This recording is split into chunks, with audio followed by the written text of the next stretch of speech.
player gets healthy, another is sidelined. Tonight, they welcome back a key member of the rotation. Doug Fister makes his first start in more than a month in the series finale with Tampa Bay.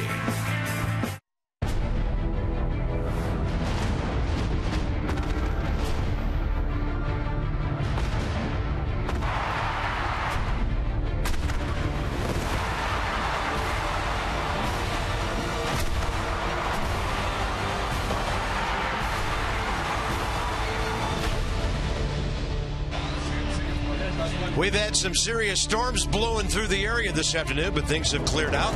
Looks good for baseball. Doug Fister, one of the pieces of the pitching puzzle, back on the mound tonight. That's great news for the Nats, and it'll be Scherzer starting that series against Pittsburgh tomorrow. So the boys are gradually coming back. This is a ball club that needs guys healthy. Might as well start with him and then take it from there. Needs guys healthy, needs some energy, and Doug Fister fits both of those. Anxious to see him pitch. You remember the first time around he had that forearm tightness, one of the disabled lists. Everything was up. His fastball averaged 86 miles an hour, the lowest of his career. So hopefully Doug better tonight, able to locate that fastball, get it down the zone, live on the corners, and mix it up. What made him so good last year, and this guy's as good as it gets in the American League right now. Chris Archer has a fantastic slider, fastball 95. He struck out 113 batters this year, walked just 22. So game plan tonight, hack. You're not going to get into a count. You don't want to get to that slider. Get that first fastball and get on it. So from St. Petersburg, where it was 6-1 Rays on Monday night, to the Nationals 16-4 blowout the next night, with Ramos hitting a couple, Bryce going deep, as well as Clint Robinson, to last night's kind of a bummer 5-0 loss. Who knows what to expect with the Rays and the Nats again together? It's been an entertaining 3 days, and again the Nats need to end a series on a high note, this time at home.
To you by PNC Bank, for the achiever in you, and by Ocean City, Maryland. Put your vacation days to good use in Ocean City, Maryland. Book now at OCOcean.com.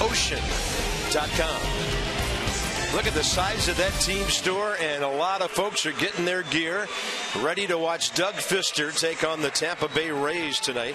He'll pitch against them for the 7th time in his career. We had some serious storms roll through here a couple of hours ago. They put the tarp on the field at 443. Now it's 83, and the humidity is up there, but it's a really nice night for baseball now. The Rays are 11th in the American League in hitting, 13th in runs and 9th in homers. Logan Forsythe, he's done some damage against the Nats in the first 3 games. 5 hits in 13 at-bats and 3 runs batted in. Longoria has 4 hits. And the catcher, Rene Rivera, 3 for 7 with a homer and 4 RBIs. And here's Doug. Last start was a weird one. If you remember, the rain-delayed start in San Diego, May 14th. Doug lasted just 2 innings before coming out with that forearm tightness. So fastball this year averaged 86 miles an hour. Slider, curveball change to go with it. In the past, the fastball last year averaged 88. So not about velocity so much with Doug, it's about location. Keep the ball down. He was up the majority of his starts early this year. Right on time at 7:05 with ball 1. Now a foul ball off to the left. And this is Kevin Kiermaier, the center fielder. Some of the Rays have faced Pfister before, but it's been a while, obviously. Kiermaier on a 5-game hitting streak, and that's out of play left side. He's 8 for his last 19. And against the Nats, 4 for 14. 19-year veteran, the crew chief, Field and Culbreth has the plate. Jim Reynolds, Manny Gonzalez, Paul Schreiber, the bags, first, second, and third. So Doug's record this year, 2-2 with a 431. 8th start. League's hitting .291 against him. And a ball drilled to center. Bounces in front of Denard Span, who makes a nifty pickup on a ball hit extremely hard. Well, that was a leadoff home run. If that gets by Denard Span, Kiermaier can fly. So good thing he trapped that one as we look at the defense. Taylor, Span, Harper, the outfield. Desmond Escobar, left side of the infield. Rendon Espinoza, right side of the infield. And Wilson Ramos behind the plate. Nice play to keep that ball in front of him. So I'm looking at the Rays unis, Carp. They're the Rays. Yeah. They have the sunshine on it. Sun rays, yeah. Yeah, and they play indoors. They never see the sun.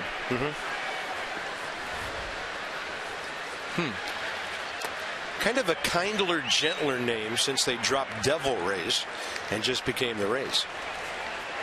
So to some, I guess it's sun, and to some, it's the emblem on their left sleeve. The Underwater Rays. Joey Butler, he was DHing in St. Pete. He's playing left field tonight. They had David DeJesus out there last night against Jordan Zimmerman. But they go righty-righty with Butler, and he's one of the better hitting rookies along with Souza in the American League, hitting .336.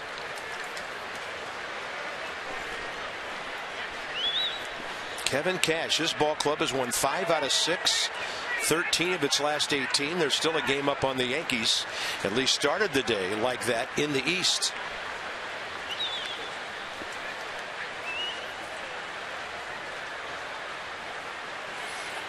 Yankees at home against the Marlins, just getting underway. 2-0 the count. Speedy runner at first. He's holding, and a ball ripped to short. Desmond backhand. The turn. Rendon. That's a good looking 6-4-3. And Kiermaier went after Anthony Rendon at second base. Tricky little hop on the end there for Desmond. He made the play beautifully going to the backhand side. Watch, the ball's hit hard. Watch the last hop. Just kind of shoots on him a little bit. Nice play by Desmond. Good feed to the backside of the bag, so Rendon can use that as protection. But first chance, not an easy one for Ian Desmond. And Clint Robinson, golf clap as the rest of the bench, and a nice 6-4-3. Wipes the bases clean for Evan Longoria, the Rays' third baseman, who's 4 for 9 against the Nats. He's been on base 6 times in 3 games. And now Doug goes 2-0 on another hitter. Longoria has seen Pfister 10 times. 3 hits, a walk, 3 strikeouts. 4 guys in the lineup for the Rays have faced Pfister before. You haven't pitched since May 14th. There's going to be some adrenaline going on. I don't care how long you've been around the league. So for Doug Pfister early in this one, control the emotions, control the nerves maybe, and keep that sinker down and get your infield involved early like that last play. 2-1 pitch.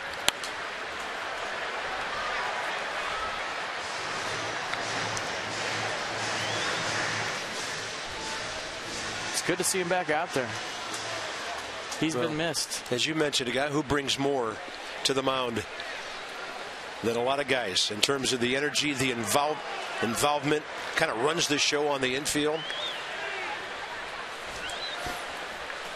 And by the way, the Nats are still a game and a half behind the Mets. They're facing their old teammate R.A. Dickey in Toronto tonight. Off speed, a beauty, 80, dropping straight down, and Doug Fister will face 3 batters in the first inning. Double play ball big. Now the Nats go to work against a very good young pitcher.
On the mound, and I've been asking the crew during the break, well, what was on the mound? What did he reach down to get? And it's his wedding ring. It came off on the changeup. He threw that changeup so well, the ring slipped off in his glove and onto the mound, and that's what he was reaching down for. Nice get, guys.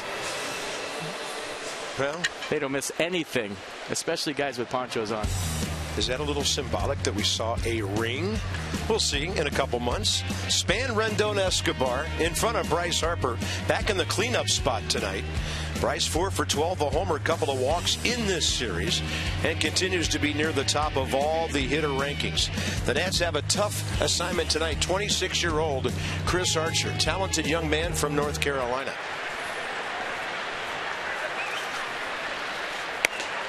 .93 upstairs, ball 1 to Span.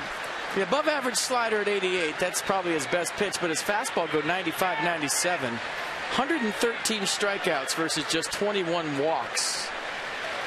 And to give you an example, Max Scherzer 113 strikeouts to 14 walks. So Chris Archer has had 4 double-digit K games this year. He struck out 15 Angels on June 2nd. Yeah, so number 1 in the American League in strikeouts. Kershaw, the only guy in baseball with 122, having more. And Span works to a 2-1 count. But his last start against the White Sox, he allowed 3 runs, his most since May 7th. He had a streak of allowing 2 runs or less in 6 straight starts. Span hitting right-handers really well this year. He showed up on the National League stat sheet again today. Hitting .353 against right-handers. D. Gordon, same number. And that contributes to Denard's .303 overall batting average, and he gets a leadoff walk. So Archer 22 walks now in 90 innings, and that's a gift. That is a gift. Butler, Kiermaier, Souza Jr. the outfield. Cabrera, Longoria left side, Forsythe, Elmore right side, and Rene Rivera behind the plate. That'll bring in Anthony Rendon in the number 2 spot. There's Steven Souza Jr., who has 6 outfield assists this year, and that's the 4th most in the American League. He's getting his arm loose for you, Carp. Did you see that?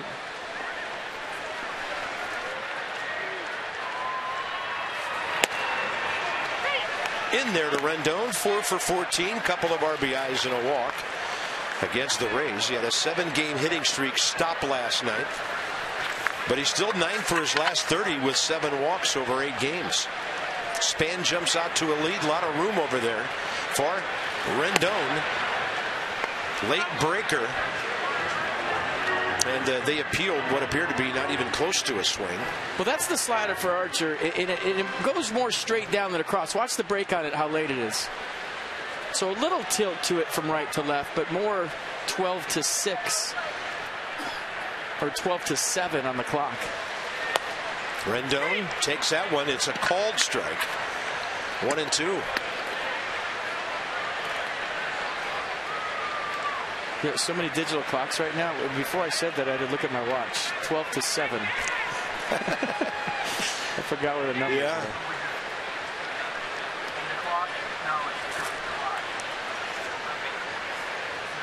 Long look at Span. Rendon takes it outside. A good take, and the count's even. 2-2.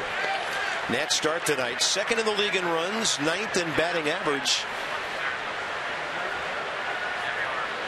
Obviously working Anthony away, which can play into the strength of Rendon. With that in mind, they bunch him toward the gap in right center a bit. He rockets one down the line. Trouble if it's fair, and it just goes foul at the very end.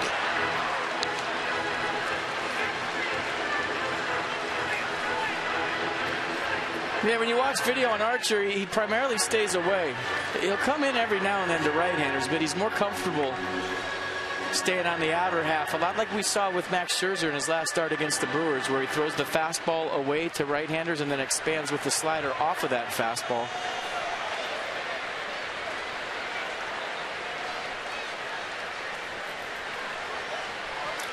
Count remains at 2-2.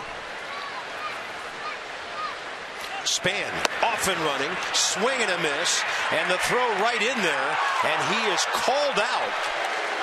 Denard does not say a word to Manny Gonzalez as he trots away. Strikeout, throw out, double play.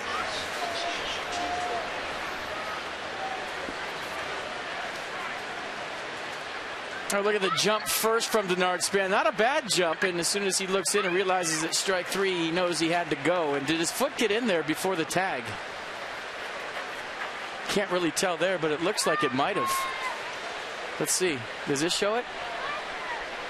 Yeah, you can't tell if that. I don't think that glove is on him. We were about to show it on the last angle.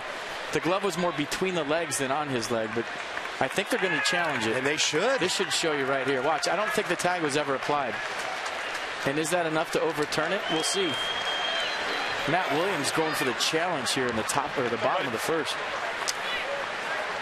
See, that one you can't see if the glove's there. You see where the foot is, but you can't tell if the glove is touching the leg because it's on the other side. The leg's blocking it off. See how hard he hits that bag. Look at that bag compress. Yeah. Well, if successful, Span would be 7 for 7. And that would be a runner in scoring position with Escobar and Harper coming up. So this is a rather significant play in the first inning. That angle shows him safe. This angle shows him safe. Crowd reacting now as they see a couple of replays on the board. And I thought he was safe. And Denard's going back out there. Look at this. He's on the top step. He's got his helmet. He's going back out there. Tell you what he thinks about it. I'm talking to Tanner Roark.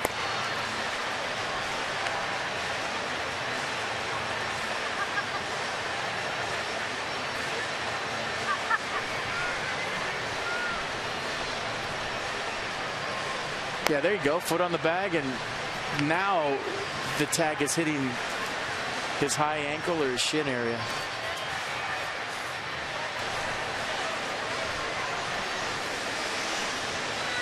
We've been convinced so many times.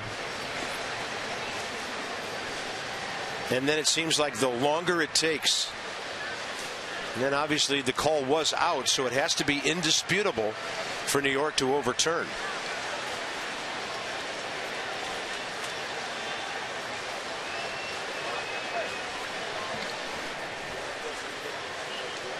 Field and Culbert, the crew chief, home plate umpire, and the umpire Manny Gonzalez, who made the call. The men with the headsets on. And this one is lengthy.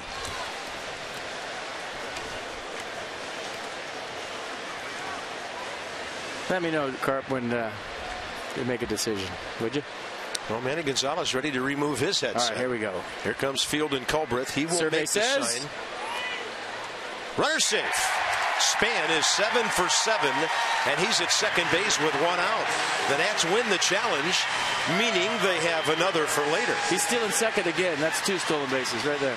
Boom, safe. It's about time, huh?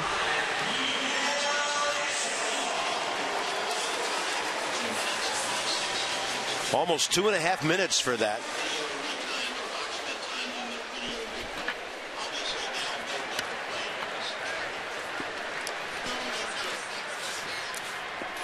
Yunel Escobar thus has a runner in scoring position for his .316 batting average and 21 RBIs. I'm being told 4 minutes between pitches, and I like that stat much better. 2:26 the official time given. They play Escobar round to the right, all around the outfield. Can't get to that slider. 1 ball, 1 strike.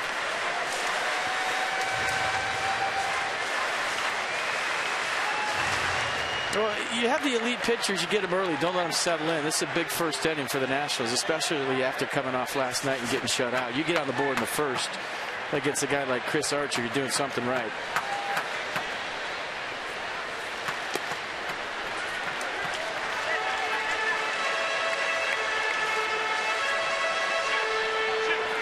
He's been amazing on the road, winning 5 in a row. He's given up 1 run or fewer in 7 straight road starts going back into last year.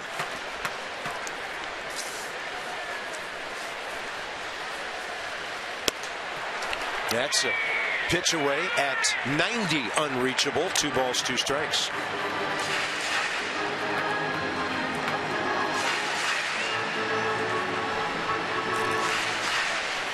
And with him leading the way, the Rays have had 33 games this year when they've given up 2 or fewer runs.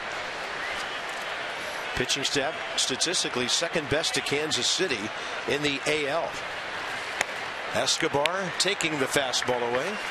3-2.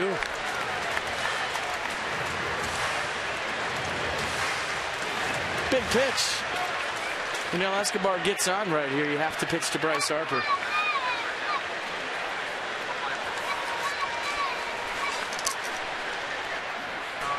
Harper's faced him before, by the way.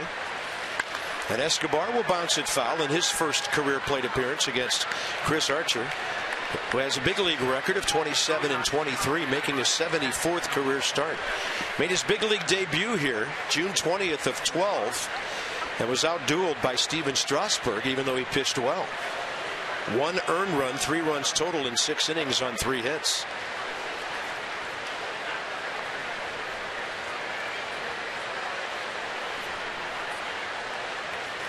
(3-2) and Escobar slices one straight back to stay in there. The 19th pitch coming already from Chris Archer. Humid night. You see him taking a deep breath. And with the weather clearing, a lot of folks still coming down Half Street into the ballpark.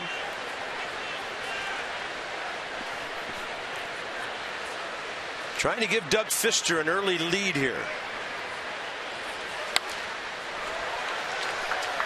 And with the approach of Span, Rendon now, Escobar and Harper, the first 4 spots in the Nats batting order, pretty solid this year, with a .362 on base percentage.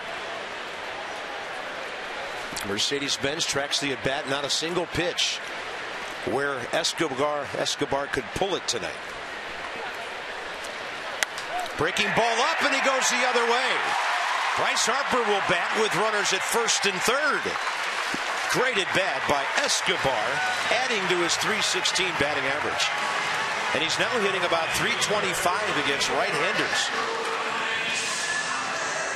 And not only did he make Chris Archer work, he ended it with an exclamation point on a hanging slider from Archer.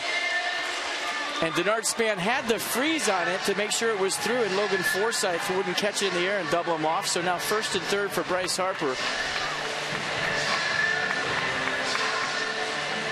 Great at bat by Escobar, and there goes the no-hitter. It's Escobar's 5th hit against the Rays. Actually, his 4th, pardon me. He has been on base 5 times, hit by a pitch in Tampa Bay, and fortunately okay after that one on the hands. And here's Harper.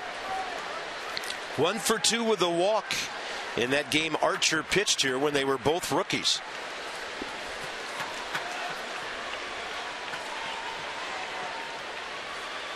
Up the middle, it hits the pitcher. And the ball was almost caught on a fly by Cabrera. The Nats take the lead, and Archer took some kind of shot from Bryce Harper, who just collected his 53rd RBI.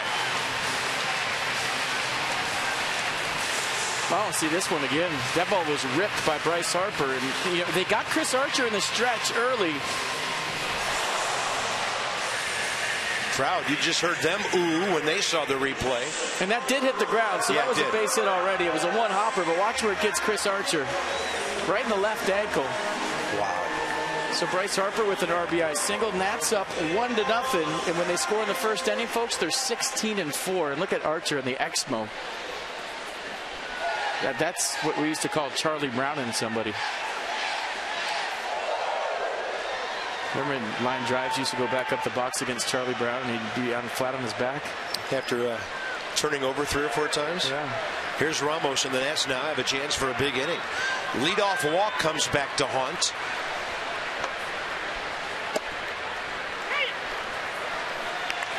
People always ask me, what's the hardest thing about the elevation of your broadcast position? And I say it's not the home run or the fly balls. It's trying to tell one-hoppers on the infield. And the replay, as FP said, clearly showed it hit the ground. Well outside, 1-1. Well, in your defense, Carp, the hit speed had to be over 100. That ball was roasted.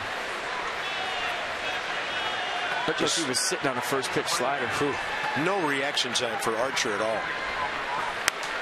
Fastball up and into Wilson, fouls it back.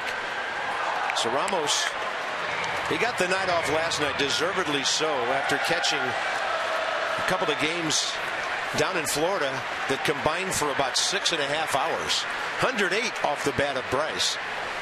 And so here's Ramos back in there, 3 for 9 with 4 RBIs in the first 2 games down there.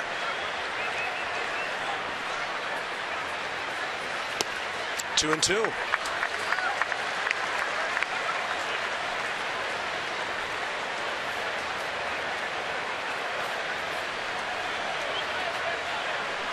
Pitch count just reached 25 with 1 out here in the first inning.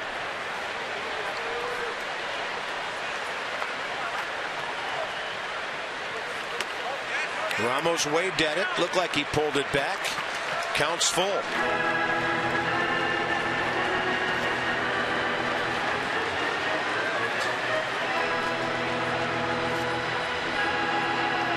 Power RBIs, but a bunch of base hits on 3 and 2 for Ramos. Not trying to do too much on a long count. Good at bat, bases loaded. Span, Escobar, and Ramos extended at bats here in the bottom of the first, and Jim Hickey, the pitching coach, on his way to the mound.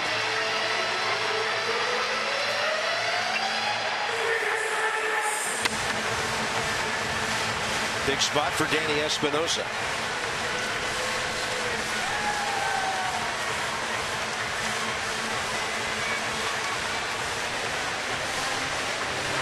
Let's see if Chris Archer goes back to the windup or stays in the stretch with the bases loaded. This is key for a lot of different reasons. It seems like the Nats are seeing it well out of the stretch. And watching video of Archer before the game, he seems more comfortable out of the windup. And everybody talking into their gloves.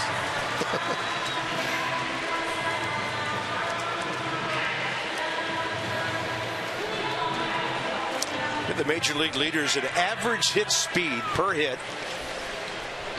And as you expect, Giancarlo would be up there. I'm shocked Bryce isn't higher. Yeah, I'm too. The guys who just hit the sweet spot more than anybody else combined with great strength and hand-eye talent. Espinosa taking ball one. Danny has done damage against these Rays. Had the 5-hit game Tuesday night. 5 for 12 hit by a pitch in these previous 3 games. He's 0 for 2 against Archer. He was hitting 7th in that game 3 years ago and hit a ground ball and struck out.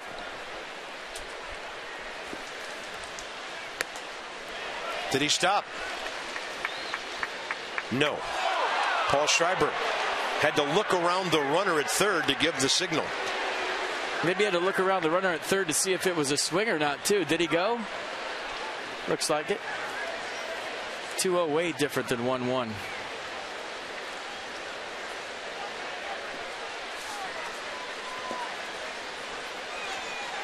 And this, for me, is the biggest count in baseball, the 1-1 pitch. You're either 1-2 or 2-1. Espinosa, right side. He'll have to hustle to get the Nats another run. He will. And it's 2-0. Plus he moves up another runner. And Danny Espinosa gets his 19th RBI. That's good at bat. You're facing a guy that has 113 strikeouts on the year. You don't want to wait around to get the 2 strikes. And just by putting the ball in play, Danny Espinosa puts his team up 2-0. So not a small thing right there when you're facing a guy like Chris Archer to drive in a run any way he can.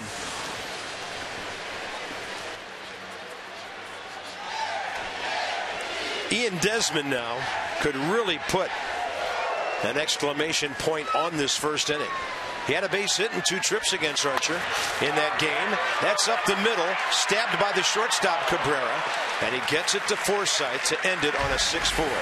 But a good first inning for the Nats. They use a couple of walks and 2 hits to score 2.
Also spent a good bit of time working on the mental and mechanical aspects of his craft. Mentally, Fister did a lot of visualization work, trying to focus on how he could get hitters out and how to key on his strengths. Mechanically, Fister told me he hadn't been staying back earlier in the season, which put a lot of strain on his arm and probably caused the forearm tightness. Feels if he can stay back and use his legs, he'll be in better shape. All right, Dan, thank you. That's our Coons.com sideline report. When you're talking cars, you're talking Coons. Here's Logan Forsythe. The Rays using him as their cleanup guy because he's one of the most efficient RBI infielders in the American League. He's driving in a run once every 7.39 at bats. Fister with a good-looking breaking ball. And it's 1-2. Might have been a changeup, and it's been good for Doug. It's the same pitch he struck out Longoria with. Remember, early in the season, he was really leaning on the fastball. Didn't go to his off-speed as much as he used to. Fastball at 85, hit out to center. Denard Span. 14 pitches, 8 strikes, first inning for Doug. He'll face Steven Souza Jr. and another ex-Nat as Drupal Cabrera.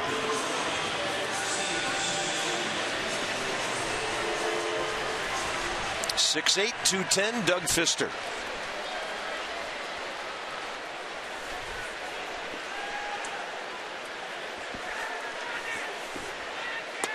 Souza, big night here last evening with a base hit in the second, homer in the fifth,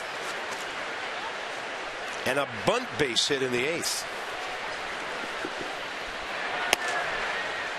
84 right in there, 1-1.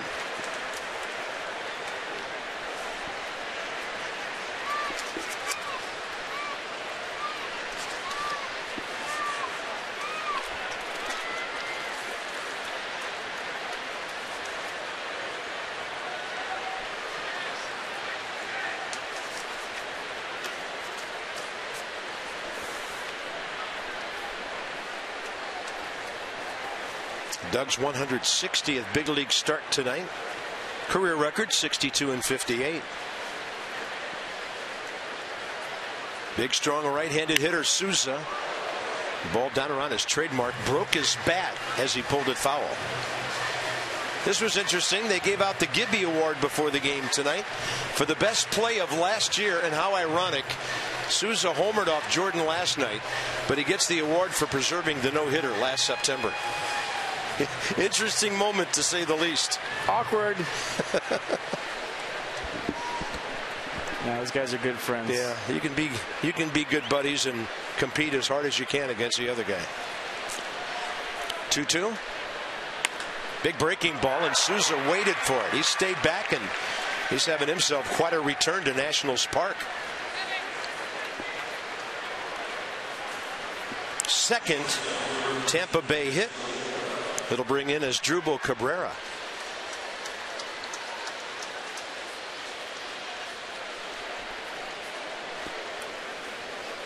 In the 3 games, 1 for 12 with a walk.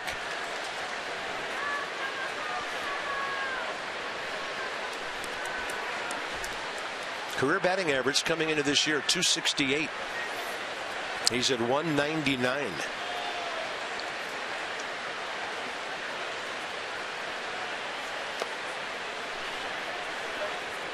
His bat has looked slow in the first 3 games of this series, not as quick as it did last year. And not seeing the Rays play every day, I don't know if he's dinged up or not, but he's had trouble getting to the fastball.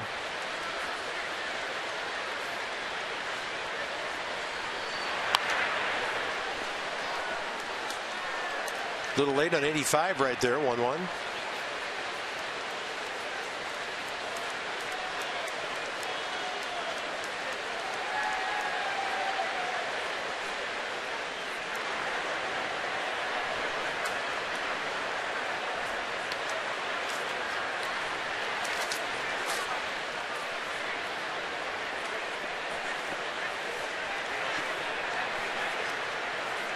Rays have been a really good road team this year. They're 18-11 away from Tropicana Field. They're a 500 ball club at home.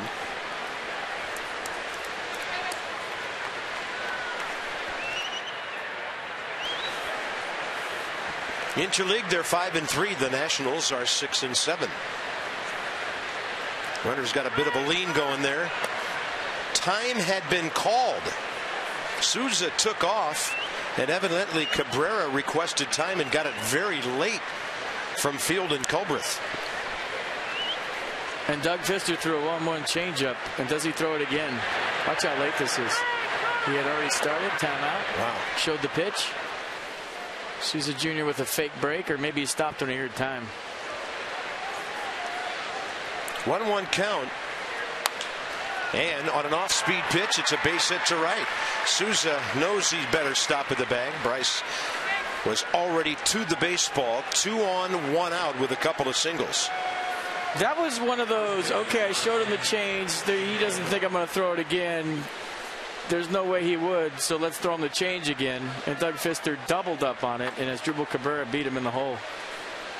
Very rarely do you see something like that where a timeout, you show the hitter the pitch, and then you throw the same pitch. Cabrera was on it. First baseman Jake Elmore is next. He's 1 for 3 career against Pfister.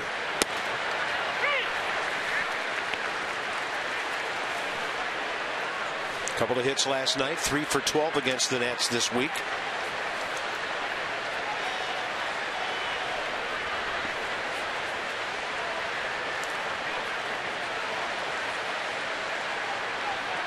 Yeah, Souza Jr. is trying to get that walking lead thing going and just get that rhythm of Pfister and walk right into a steal of third base. He's getting back a little bit, and then you creep up into the baseline. You try to keep your momentum going, and if he goes while you're creeping, that's when you go.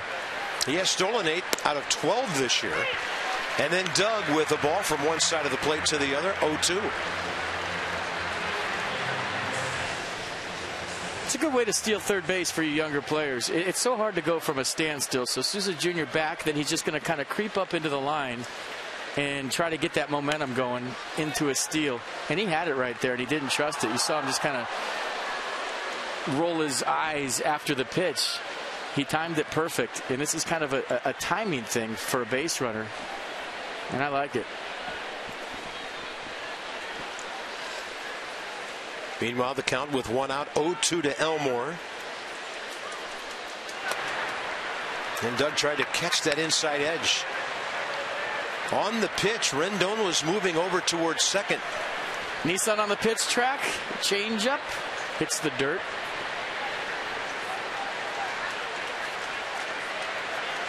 At least Wilson Ramos's glove did.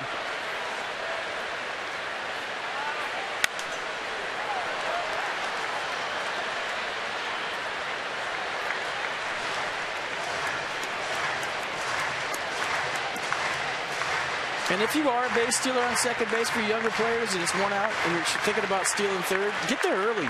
Give the hitter a whole at-bat to drive you in with less than 2 outs at third. Right now it's too late to steal third. I mean, the only thing you do stealing third with 2 strikes and 1 out is maybe run into a double play if there's a line drive. If you're a true base stealer, you got to get to third early in the count and give the hitter a chance. Runners holding. Close. Ball 2. A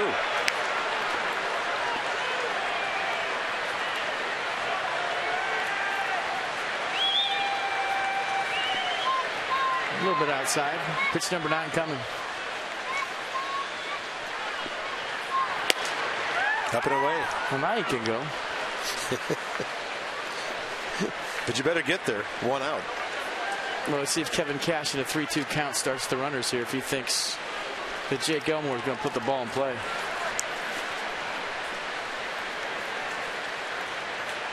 Elmore 78 at bats. Makes contact there. And the Rays are on the board. They're playing single, single, single here. 3 in a row to cut the lead in half. And that's Elmore's 12th RBI. And Cash did start the runners. They were off to the races, and that was an easy send for Charlie Montoya. So aggressive baseball, runners going on the pitch. And Doug Pfister going with a 3-2 changeup, and Jake Elmore doing a nice job of staying on it, staying through it. And you see Cabrera kind of having to go to cover the bag because of the runners going. And that might have been the difference in that ball getting through. When you send runners, you got people moving all over the place. It creates holes. Here's Rene Rivera. Also career 1 for 3 against Pfister. And from the number 8 or 9 spot in the lineup this week, he's 3 for 7 with a home run, 4 RBIs. Pfister drops one under his bat, 0-2.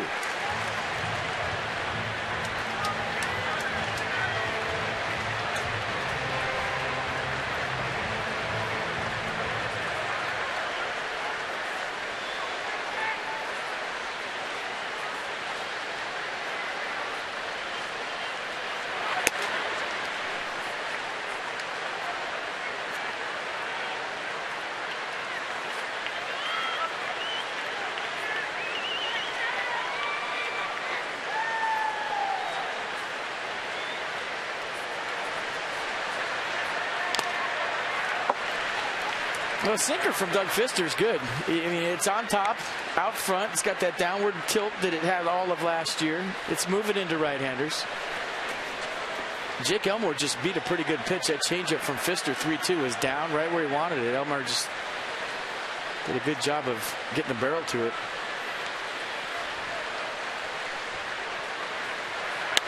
On a ball away, fly ball right field, playable for Bryce Harper.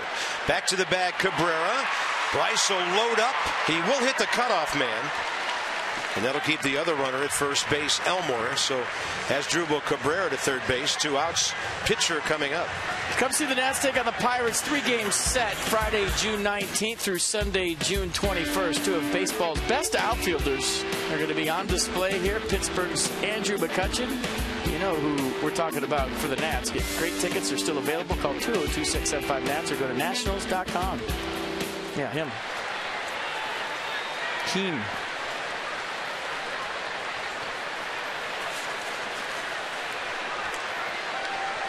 Chris Archer can hit, if I remember right.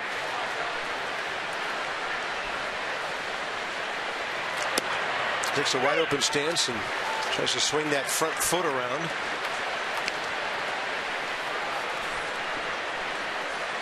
Archer this year 0 for 3, career 0 for 11. Like I said, he can hit. Got a good swing. Watch. Just because he's 0 for doesn't mean he can't hit. Right. Respect him as a big league ball player with a bat in his hands. It's 1 ball, 1 strike.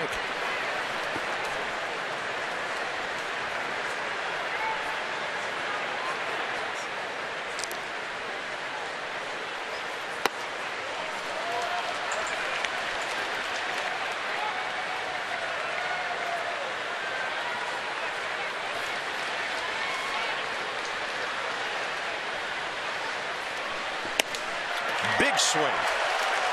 And a miss. Helmet flies off. You had Carlos Gomez on Doug Pfister right there. Carlos Gomez from Milwaukee, swing and a miss.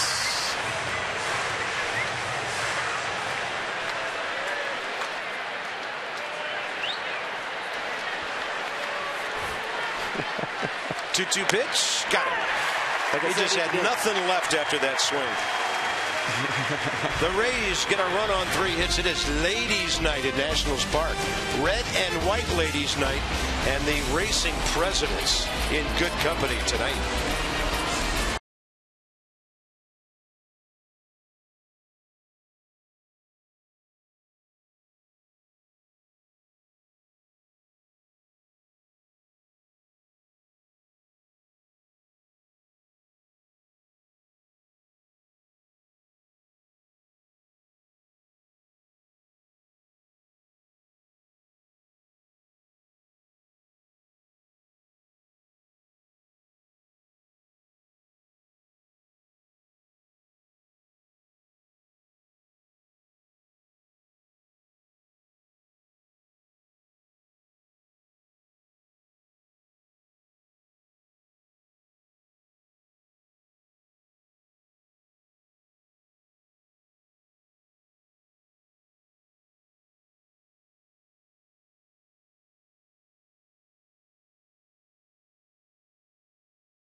A need for speed on our Masson telecast tonight. Jeep takes us inside the numbers.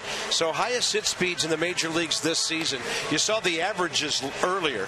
Ryan Zimmerman's homer on May 9th, 114 miles an hour. And the Atlanta Braves had the gall to challenge it, by the way. Why? And you'll see why. It hit the flowers, right? Boom. Was it over the fence or in the flowers? 114 miles per hour. Look out, dude. Nobody wanted a part of that one out there. So Giancarlo Stanton, all the rest of them, and Ryan Zimmerman at that time with his 3rd home run of the year. That was a 3-run shot. And later that night, Bryce Harper would hit a 2-run homer to walk off Atlanta 8-6. How fast was that one? I had it at 113.999. He almost made the list. People don't realize we sit up here with our jugs guns, our radar guns, the whole game. Taylor not able to pull it close enough to the third base line, and that throw right into the runner, and Jake Elmore is hurt. That's one of the most dangerous plays for a first baseman. Oh, you never want to see that.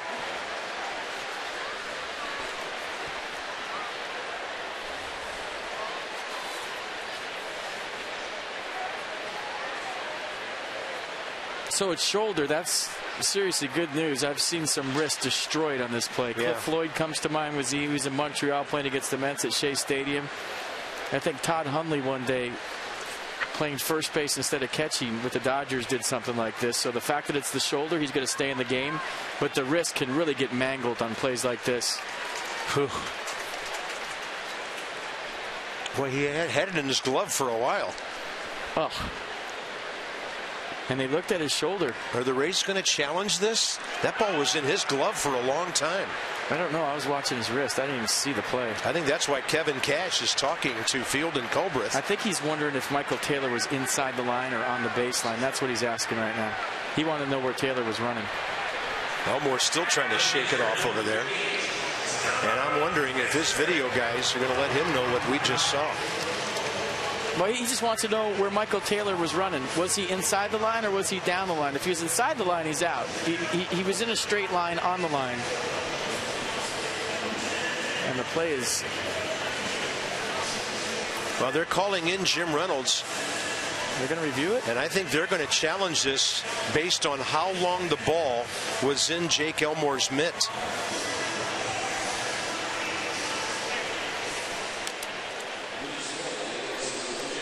Yeah, I don't think the baseline was an issue at all, Carby. I think you nailed it. Let's see, was he inside? Right there, he's on the grass. So that's what I thought initially that Kevin Cash was arguing about. The first 4 steps, he was way on the grass, but then he righted the ship, and the throw definitely beat him. And it's in his glove for a while. Look how long it's in his glove.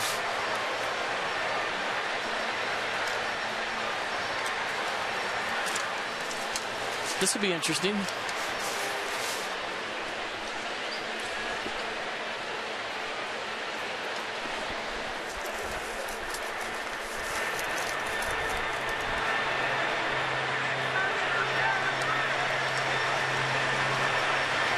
Yeah, you can challenge that, says Field and Colbreth. Whether he's out at first base.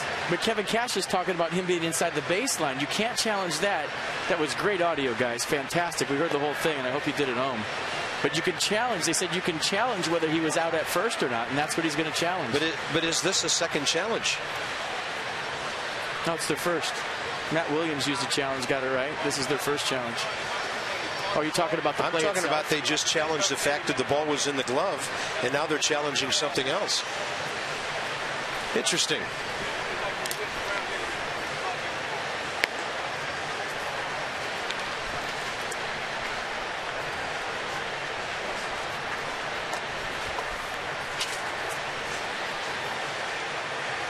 So dangerous.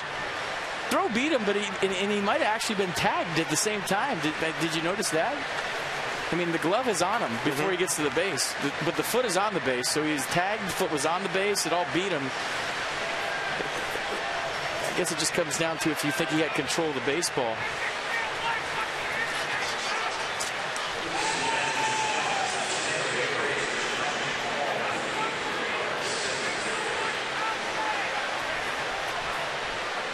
But wasn't that nice to hear in on the conversation? Runner still safe. I think you have to have control of the ball continuously. Now Jim Reynolds talking to Matt Williams. And I think what you were saying, Carp, was that 2 challenges? Could he sit there and go ask you what the challenge platter of the day is? Yeah. Is it a combo platter? Can I come out and ask you how many things I can challenge at once? Because we clearly heard Kevin Cash say, I have another question for you. And then they said, yes, you can challenge that. And by the way, they've given Michael A. Taylor a hit on that. And Doug Fister, 2 minutes and 17 seconds, by the way, on that one. And Fister trying to pull a sac bunt, pulls it foul.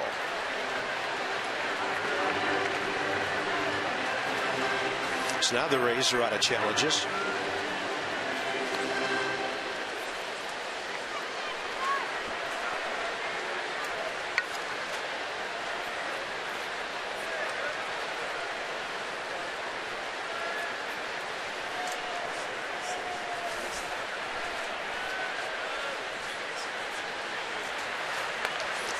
And Doug gets that one down nice and slowly to Elmore. Shovels to Forsythe.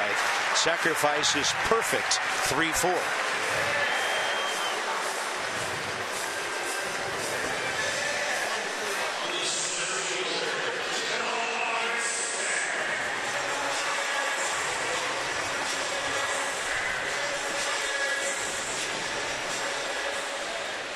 Pardon me, 1-4 on the sack. Pitcher handling it, top of the order, Span. Oh, okay. I thought I had it the first time. Now they say 3-4. The lines of communication around the ballpark have been a little strange today, because we were told Max Scherzer was starting tomorrow night. And then as the Nats took the field tonight, somebody from downstairs said, no, it's Joe Ross and Scherzer on Saturday.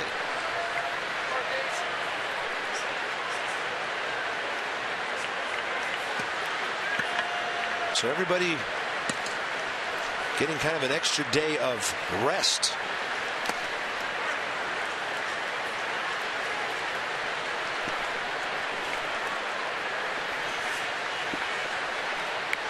Taylor Hill was optioned back to Syracuse to make room for Doug Fister, by the way, on the roster. Denard Span, a walk, a steal, a run his first time around. He's driven in 20 runs. Great speed at second. Cabrera keeps him close, Taylor, and that ball outside, 2-1.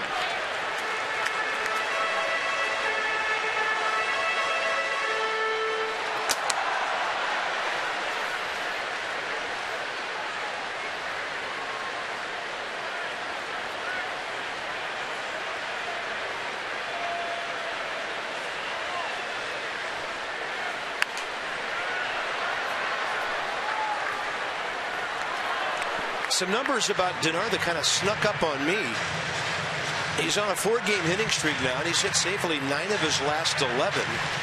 And FP has well chronicled how he's been fighting through some real aches and pains over the last week or two. But doing a bang-up job for Rick Shue and Matt Williams in that leadoff spot.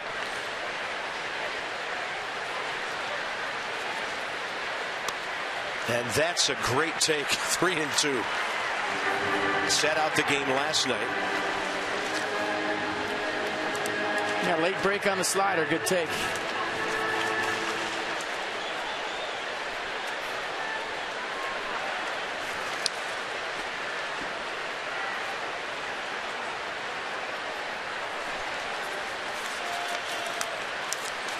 One out. Payoff pitch. Span the other way. Perfectly placed. Here comes Taylor, and Henley will hold him. Joey Butler was playing shallow and got to that ball quickly. Another great at bat by Denard Span. First and third, 1 out. I talked to Tom Foley, coach for the Rays, and he said they really stress in their organization, their outfielders charging the ball hard. And even if you have an average arm, if you charge the ball hard as an outfielder, what's in your glove, when the ball is in your glove, you have to make a decision as a third base coach right then. And you saw Joey Butler charge that ball hard, and that made Bob Henley stop Michael Taylor at third base and not send him.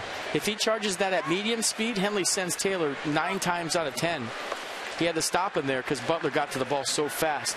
And that's a good tip for you younger players. Charge the ball hard in the outfield. Third base coaches go by that more than your arm. Anthony Rendon struck out swinging first time up. Keep your eye on Denard Span. You can make it an average to below average arm a good arm by charging the ball hard and getting to it quick and making the third base coach make a decision.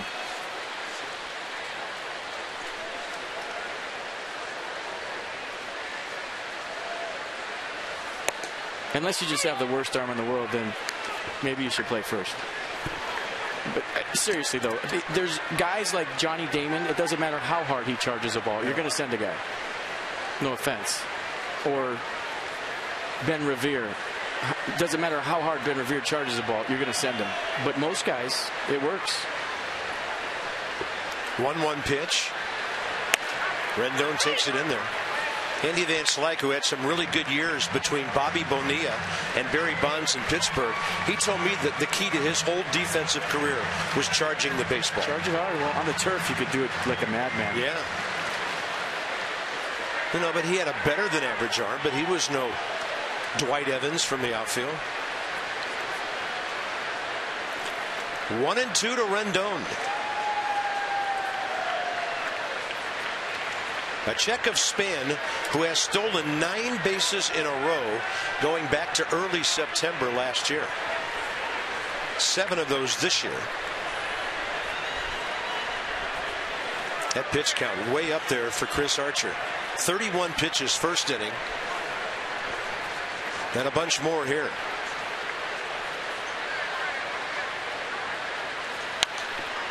Anthony Rendon with a big rip on 96.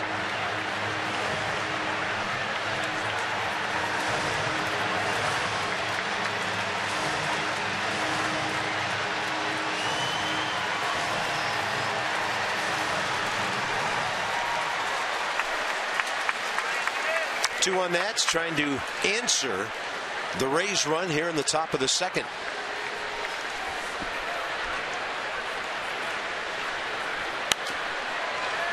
So they get one in the top of the inning. The Nats trying to grab another 1 or 2 here. That ball was hanging a bit.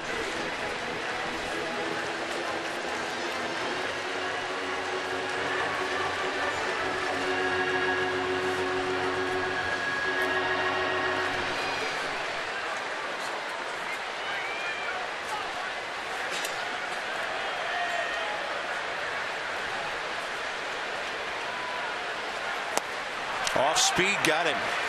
Dropping 91 after 96. He has 2 strikeouts. Rendon both times. That's a 91-mile-an-hour slider, folks, straight down. So when they talk about Chris Archer's slider, there it is on display. Wow. Faster than a lot of people's fastball. His slider, straight down. Good pitch. He needed the strikeout.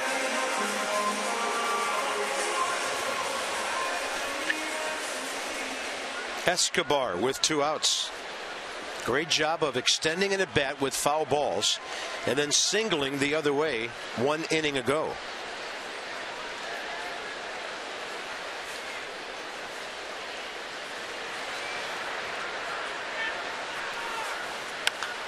Pulls that one foul.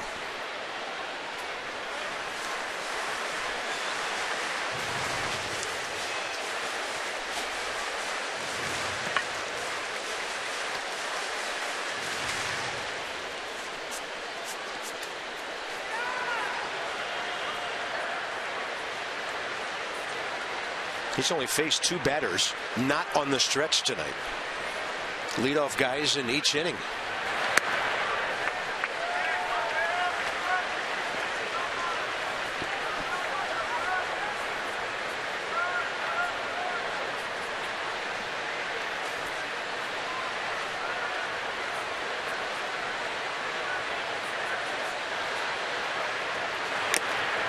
And the foul tip.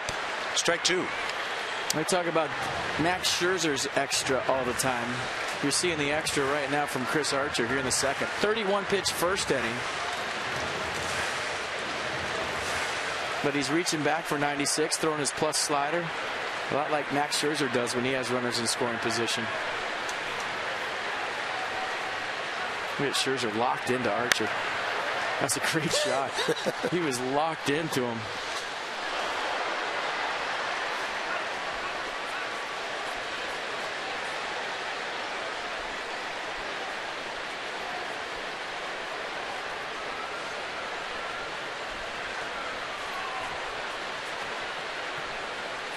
Everybody else looking at the hitter. Scherzer looking at the pitcher. That's a great shot.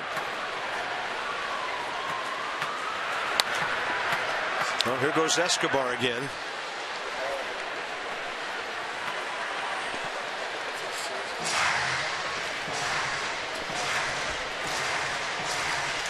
Muggy night in D.C. 2 very long innings to start Chris Archer's evening. Target in this time. Escobar gets a piece of it into right center. The ball's on the ground. How about the read of Denard's span? He's trying to come home. He's going to be out. I thought he read the play extremely well by getting to third base, and then he just kept on running. So the Nats will pick up a run with Taylor scoring, and then Denard out by a big margin at home plate. But they get a run back.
And if they score 7 or more, you get 50% off regular menu price online orders at papajohns.com in participating D.C., Maryland, and Northern Virginia locations.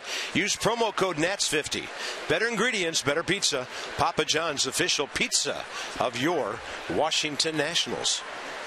Escobar 2 for 2, gets an RBI there. And this ball game just grinds its way in the top of the 3rd inning. Top of the order for the Rays. Showing bunts. And then dancing out of there on ball 1 is Kevin Kiermaier. Base it up the middle to start the game, and then retired on the Joey Butler 6-4-3 double play ball engineered by Ian Desmond.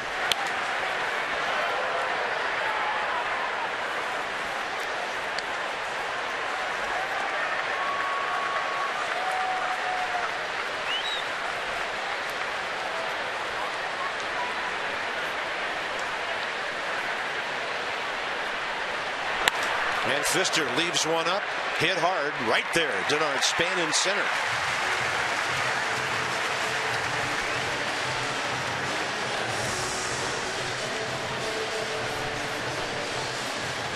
You would not have thought this was possible a few hours ago, to see a night like this.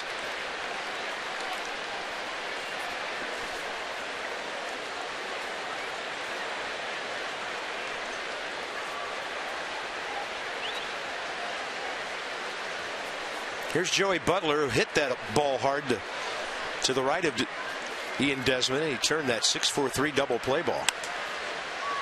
Another one that Ian's able to get behind. Plants and fires, 2 down. So the league sent us an email, and it says, after viewing all relevant angles, the replay official definitively determined that the first baseman failed to demonstrate possession of the ball. The call is confirmed. The base runner is safe. Additionally, according to replay regulations, any potential runner's lane violation is non-reviewable. So Kevin Cash came out to ask if he could review Michael Taylor being on the grass. The ump said no. But you can review, and we heard him say it, safer out at first, and he did. Here's Evan Longoria, struck out swinging first time up. Pfister goes right after him. Doug had to sit around for a while. And he had a very long second inning, so that 1-2-3 badly needed. Nets by 2, middle of the third.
To 1 as we head to the bottom of the third inning. Attention Nats family. Saturdays and Sundays this season are Harris Teeter Family Fun Pack days. With every family fun pack ticket, enjoy a hot dog, chips, and a drink while soaking in some Washington Nationals baseball. For tickets and information, visit nationals.com/family.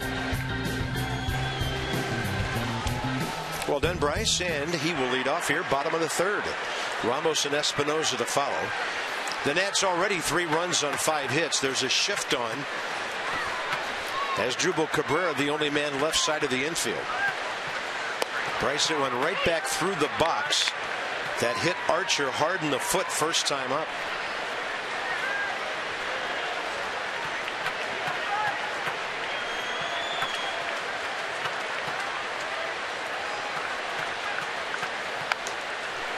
Big time rip on 96.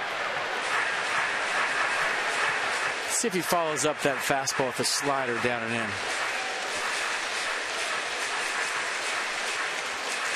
And the reason you would do that is Bryce is thinking, I got to gear up to get to that 96 and just slow him down a little bit and throw something that breaks right under his hands. Are going to elevate. Dangerous pitch to Bryce Harper, as we've seen this year. He tried to go up around the letters. He can rise up and get on top of that ball and ride it out the other way. Something most lefties can't do.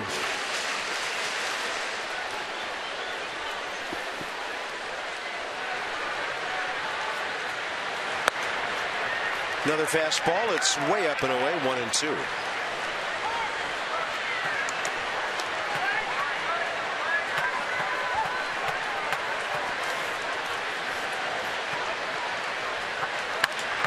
And Bryce pulls it right to the second baseman, Logan Forsythe. First out, bottom of the third.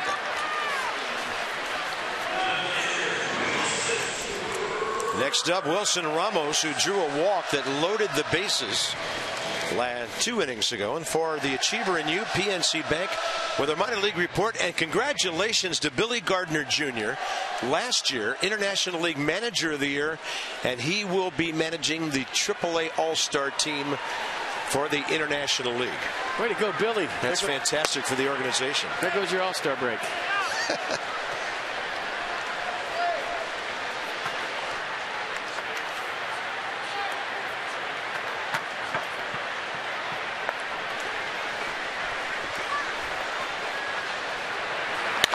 Ramos got a fastball, gashes it the other way, and over toward the gap, Steven Souza Jr. for the second out. That'll bring in Danny Espinosa.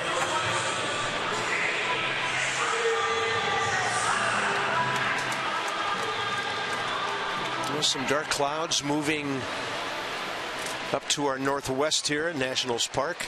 We saw some good ones before the game up here. I mean, the best part about our booth is we're right in the middle of thunderstorms. Yeah. We're like those planes that fly into the middle of a hurricane. We are right in the middle of them. It's very cool to see the moisture evaporate, come up to our level, and then go back down as rain. Yeah. It's just really impressive. Who gets to see the top of a tornado? Nobody.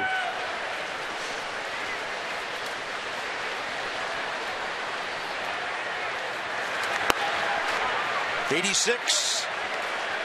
And that ball moving away from Danny, who had a fielder's choice RBI ground ball first time up. Got the Nats a 2-0 lead first inning.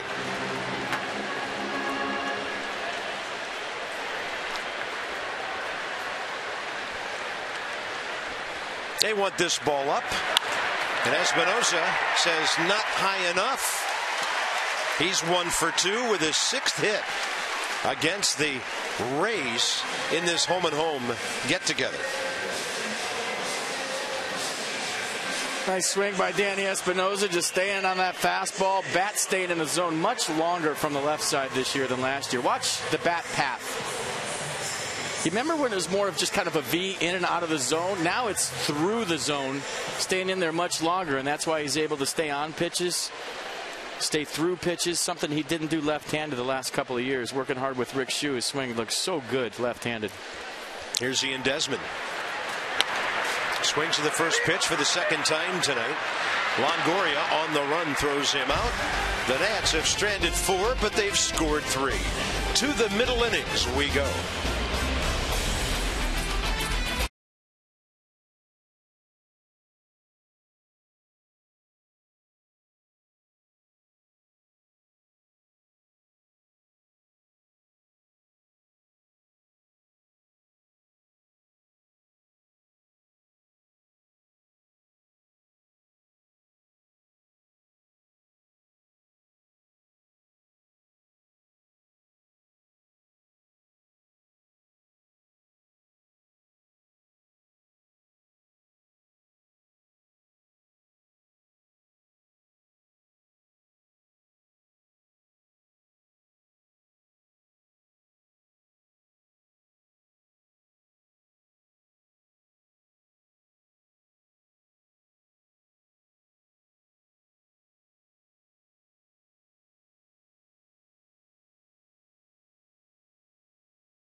I love that when it's all you can see is the red. I don't know what that's called, but we should do it more. 3-1 as we go to the top of the 4th inning. Just a reminder, as you enjoy a cold one, look forward to Miller time later in tonight's game. That's brought to you by Miller Lite.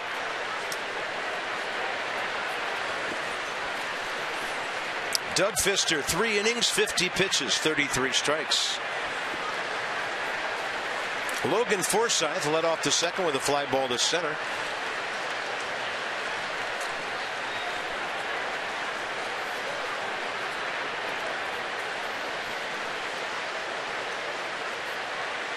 Target in.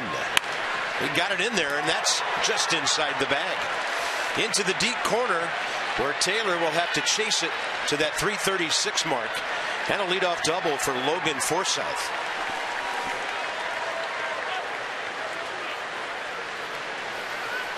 You know, Escobar plays as shallow as any third baseman in baseball.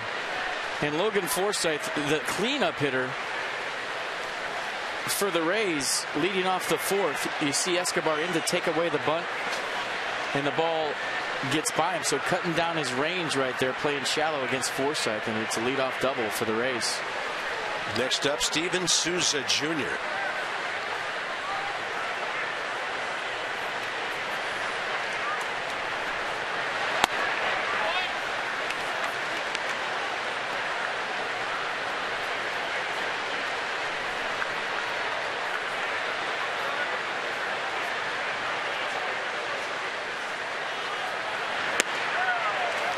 Doug Fister, good straight downward movement on that 84, and he had Souza all over the place on that swing.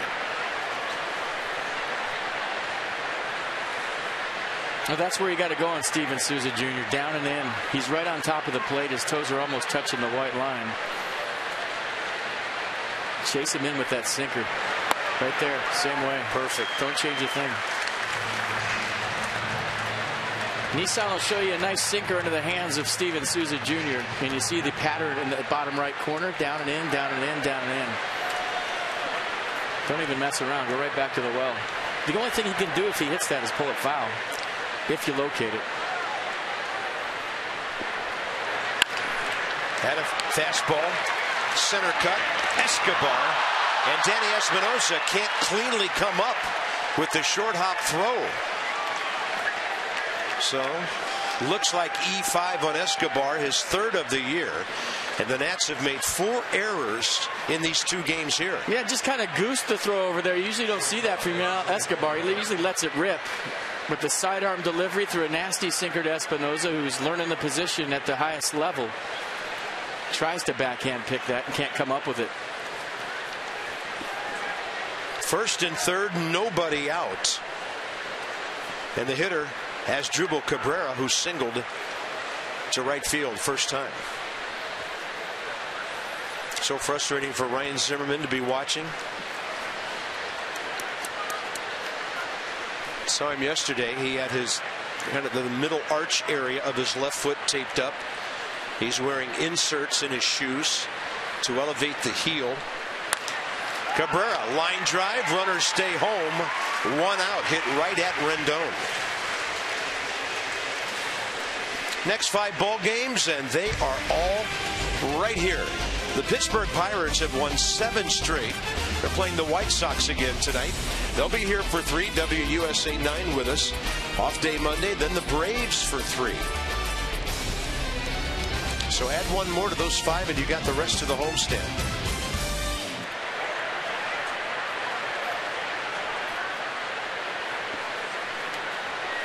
Looking up at the sky. Yeah, there's some clouds floating around here.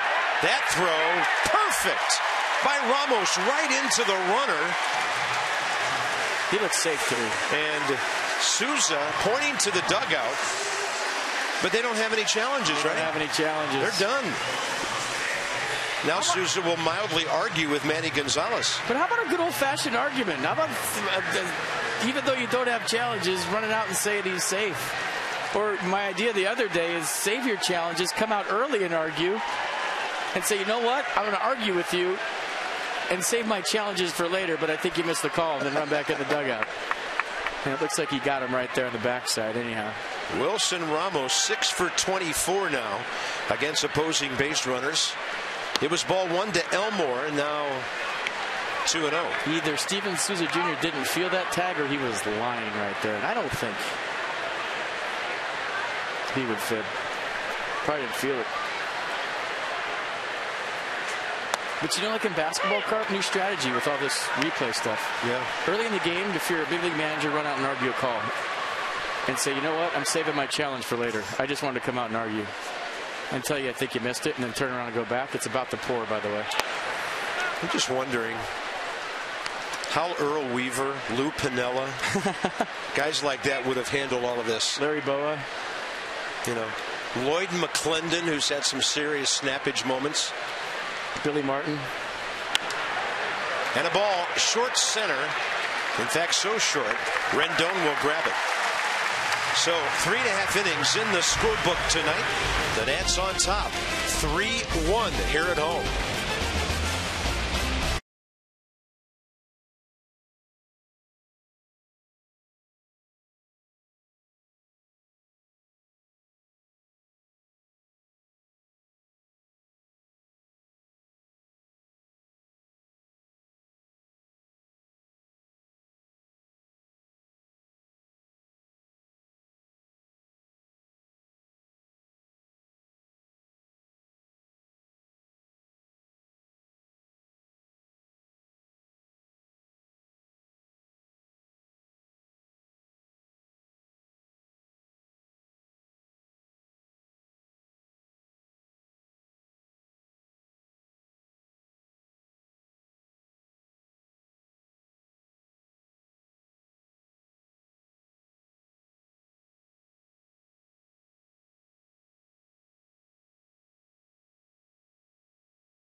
Of the fourth-ish. It is starting to pour, folks, but we're going to check out the night of Yunel Escobar.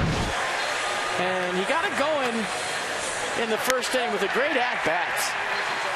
Got a 3-2 slider, fouled it off a couple of them, and then base hit to right. And then dropped one in with 2 outs. So a couple of RBIs for Yunel, a couple of hits, a little tip of the cap, and guess what, folks? The tarp is coming on. I mean, it is a fire drill. We saw John Turnauer on the phone, and within seconds, his grounds crew just tore out of that chute over on the third base side and unrolling the tarp, and they will get this thing off about as quick as you can. I'll tell you this, don't go far. It is a small cell, and it's not going to rain for long at all. And there's nothing behind it, so we're good. I'd show you my phone if I could, but we are fine. Some of the guys roll out the rest of the cylinder. The other guys peel for the tarp to unfold it. Now the rest of the guys will join them. I mean, this is a well-rehearsed, well-synchronized routine these guys have. And here it comes, and I'd say, what, 30 to 40 seconds to get the infield covered? Don't lose momentum. Yeah. There they go. That's pretty good. They're good, and this should be about 15 minutes, maybe. There, they got their ponchos on. They got theirs on quickly, too. Yep. They got their Curly W ponchos. And how about Poncho Man getting tons of play worldwide today? On the Today Show this morning, he was everywhere, viral on the internet. And we thank him. He was a good sport last night, and we hope he's okay. Now the dudes hanging out, they don't need no stinking poncho.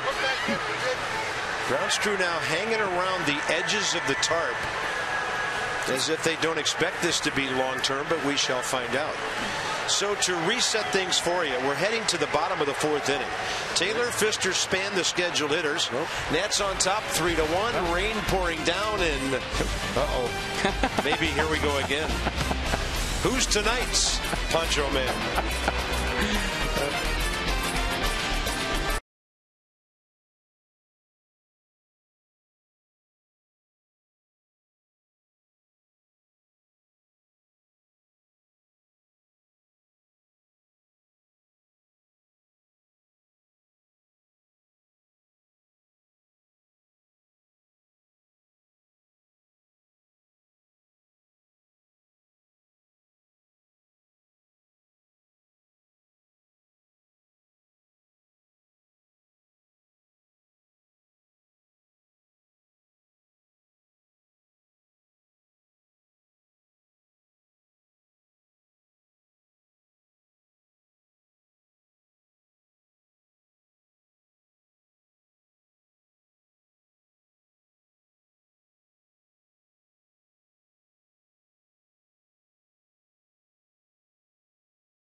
A walk, a steal, a run, a single. Escobar 2 hits, a run, and RBI. Bryce Harper has driven in his 53rd of the year. And Danny Espinosa had an RBI ground ball in that bottom of the first when the Nats scored 2 runs. And then Escobar, his 2nd hit in the 2nd, responsible for his 22nd RBI. So Doug Fister threw 4 innings, 60 pitches, 40 strikes. Chris Archer, 64 pitches, 43 strikes, and he's getting restarted with his teammates taking the field behind him. They got the tarp on so quickly that it looks like we'll be able to resume with the only repair work really being done on the mound and the batter's box. Infield looks okay. The Foley Poncho man had his own grounds crew. Those guys were fast tonight. Getting it on, getting it off. Absolutely. As good as I've seen in baseball. And now they got the cover on the tarp, and they're done. Look at that. And as you mentioned last night, a lot of work to do after the game, after they put so much of that compound on the field. So Michael A. Taylor about to lead off, and with more on Michael A., here's Dan Kay. Bob, the Nats have been working with Michael Taylor recently on trying to put the bat on the ball more consistently, and recently he's been much better at that. In his last 47 plate appearances coming into tonight, just 6 strikeouts. In his previous 44 plate appearances, Taylor had struck out in half of them, 22 strikeouts. Matt Williams said that Taylor has done a better job of slowing things down with his swing. He's calmer at the plate. He's not expanding the strike zone as much, which is key for him. And Taylor has not only been better about putting the ball in play, he's also been great with runners in scoring position, batting over .350 with 2 homers and 19 RBI in those situations. And of course that number 48 at bats now, and as Dan mentioned, that was coming into tonight, the 47. He had a bunt base hit his first time up tonight. So like in the 2nd, he'll be leading off here in the 4th. And also to Dan's report, you know, as a player going around the league a couple of times, you get a better idea what they're going to do to you. So you're able to recognize patterns and lay off pitches. So yeah, you're shortening your stroke. That's great. But it's about the decision-making process and knowing what the league is going to do to you. Those 44 at-bats, Michael Taylor's still trying to figure out, okay, what are these guys doing to me? Slider, slider, slider. Okay, now I got to make an adjustment mentally as well as physically. That was a 17-minute rain delay, and Evan Longoria takes care of Taylor. Bottom of the 4th underway now. That'll bring in Doug Fister. So last night, a 27-minute rain delay, but it happened about an hour later. And hopefully baseball uninterrupted for the rest of the night. Fister, perfect sacrifice. His 4th of the year and the 16th of his career to have set up that Taylor run scored back in the 2nd. Strike 1.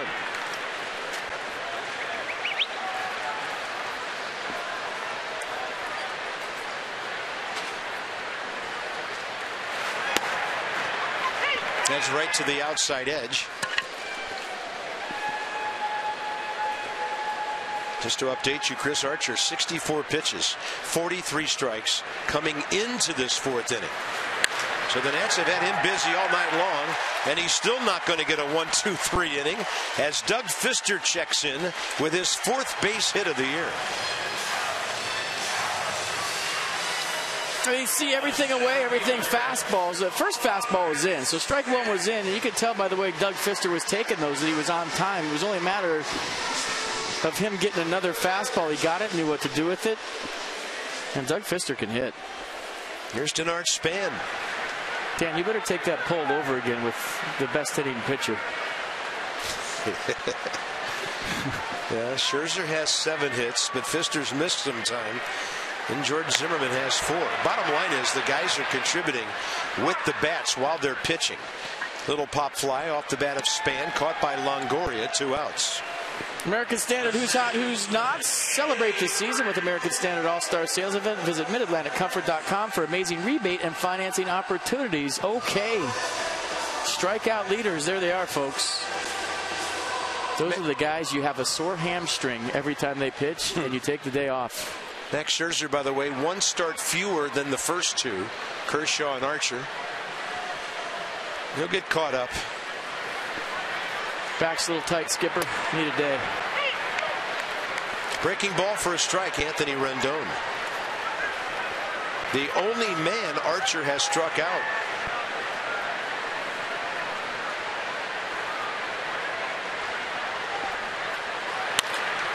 Had him reaching to his left, Longoria. And that will do it for the Nats after the rain delay. Not too much of one. 17 minutes. We're going to the top of the fifth. Bottom of the order for the Rays.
We're going to show you some Doug Fister highlights.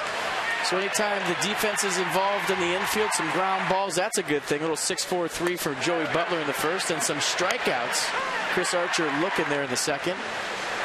And then Evan Longoria grounds out to Ian Desmond. That would end the third inning, a 1-2-3 inning. And then a pop-up from Jake Elmore with a couple of guys on in the fourth. So Doug Fister so far in this one has been nice. It's time for Toyota K's for Kids. The Washington area Toyota dealers want to help children and their families by making a donation of $37 to the Children's Inn at NIH for every strikeout by a Nats pitcher this season. Catcher Rene Rivera, top of the fifth. Fly ball to Bryce Harper, first time. Doug's been great the last two innings. A 6-pitch third, a 10-pitch fourth.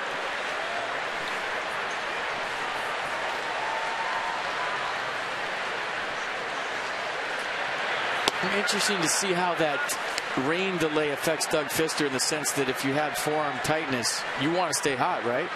You want to stay pitching. And the first pitch was 83 fastball. The second one was 84 fastball. And that was a fastball at 83. So he was 86, 87, a couple 88s tonight. Now he's 83, 84 after sitting around for 15 minutes.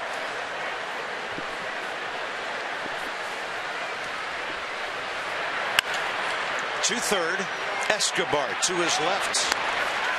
This time with authority to Danny Espinosa. First out, fifth inning.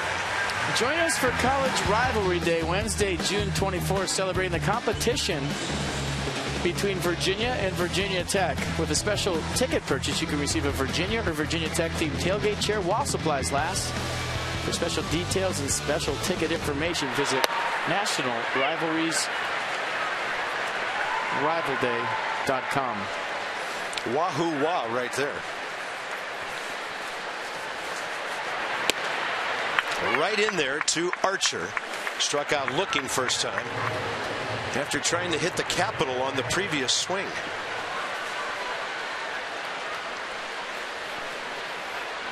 Bryce is in two places at once. Did you see that? He's ready. He's got the Bryce Dew working. High black, sweatbands. He wants to be Bryce so bad. Pitch down the zone. 2 outs, and Fister right back to work. That's his third strikeout tonight. Mercedes-Benz. That 185 from Doug Fister. Good sink at the end. Almost split action to Chris Archer. See the release out front. Look at the movement. to use that big frame to get on top of the baseball, get all that sink. That tall frame, I should say. Kevin Kiermaier has hit the ball hard twice. Line drive, base hit up the middle on a short hop to Denard Span, and then a liner to Span in the third.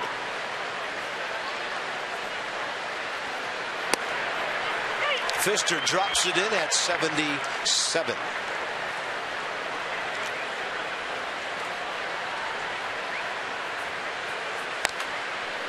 Had him out ahead with 76.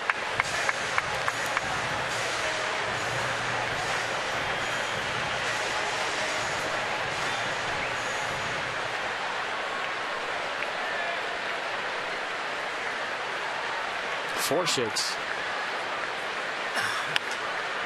Jammed him a bit, and a fly ball. Michael A. Taylor cruising for it. And you might say the same about Doug Pfister now. The last 3 innings. Official ball game now with the home team on top.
Teddy early lead. He won last night. Nobody seems real interested in any kind of speed this evening. They run the marathon? Wow. And then Martha Washington across the threshold with George. Martha needs some laser treatment, is all I'm going to say. Her beard is getting thicker and thicker by the day. Yeah. Ladies' night never looked better. Wow.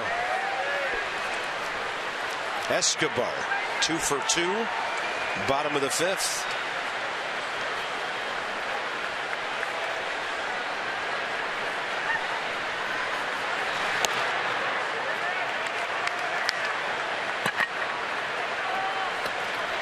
Batting average up to .322 and about .326 or so against right-handed pitching. Pulls that one foul. You know what's bothering me right now? Chris Archer's right stirrup is not in his shoe, and it's frustrating me. Did it pop out? It's popped out. Oh, yeah. His right one. Left one is hanging by a thread. The right one's all the way out. Not a good look. I mean, you know, I'm a fashion guy. You got to tuck that in. The left one's coming, too. I like the old school stirrups, though. Those are real stirrups. They're not soccer socks, so props for that. Yeah. He just tightened it up. Pitching so hard that his sock came out. Escobar has been a pain in the neck to Archer tonight once he gets him to 2 strikes. Fouled off a bunch of pitches first time, single to right. Fouled off a couple of pitches second time, flared to right center for an RBI. Well, if we get another pitch, I'm going to tell you why. Then he pulls it. Ball scoots on the wet grass over to grab it. Joey Butler. Escobar going for 2, and he'll slide in safely. He's 3 for 3. You know, Escobar likes the pitch middle away, whether it's a slider moving away from him or a fastball in the outer half. That's what he loves. And he's got a couple hits the other way. So this time, and we've seen Yunel Escobar do this, there's at-bats when he goes up there and he's saying, I'm going to get in pull mode right here and forget to go in the other way. But anybody that has a fastball away, a slider away, is a good matchup for Yunel Escobar. And that's one of the main reasons he has 3 hits tonight. 20 pitches in 3 at-bats, 3 for 3. That's impressive. Bryce Harper 1 for 2 with an RBI single. And number 54 sitting out there. 96.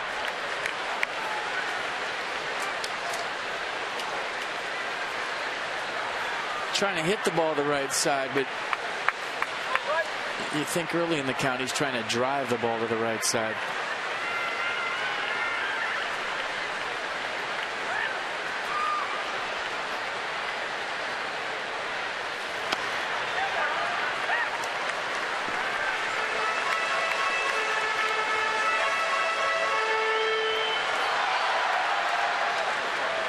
Nats trying to add on to their 3-1 lead here, bottom of the 5th. 8 hits, 4 times as many as last night.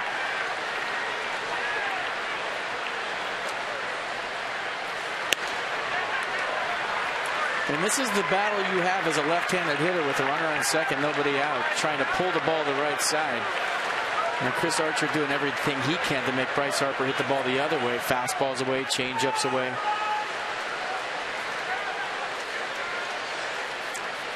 And if Bryce can get a ground ball to the other side, a great chance for an RBI.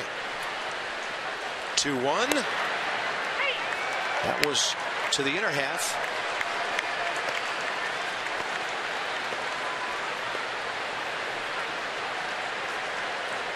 Birthday homers, why not? Put another baseball on that poster.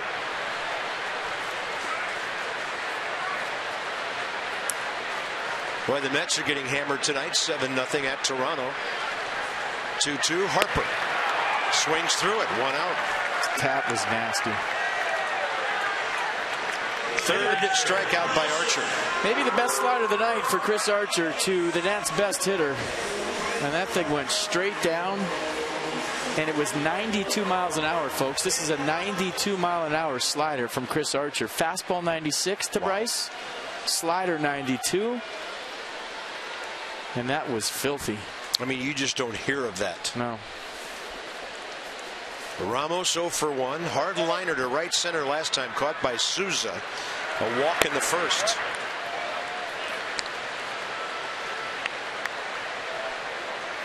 That's what makes what Bryce has done this year even more special, because he's getting the best from everybody. You'll see a pitcher throwing 92 to everybody else. Bryce walks in there, 96. You'll see Archer throwing 88-mile-an-hour sliders all night. Bryce gets a 92-mile-an-hour slider. So he's getting everybody's best stuff, and he's still putting up the numbers he's putting up.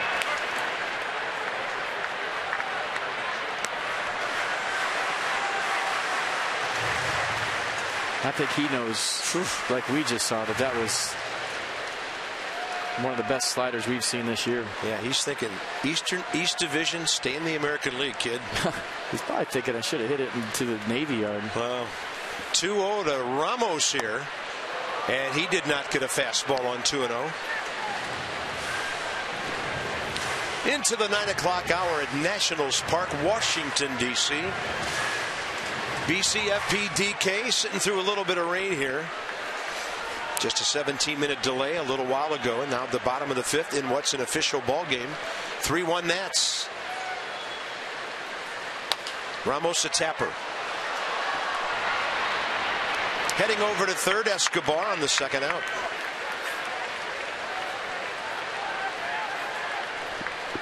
It'll be up to Danny Espinosa, who had a base hit last time after falling behind 0-2. But Yunel Escobar played a game right there. Evan Longoria walked down the line. Yunel Escobar came around 3rd and kept walking with Longoria. And he was a good, I don't know, 30 feet off of 3rd. And thinking about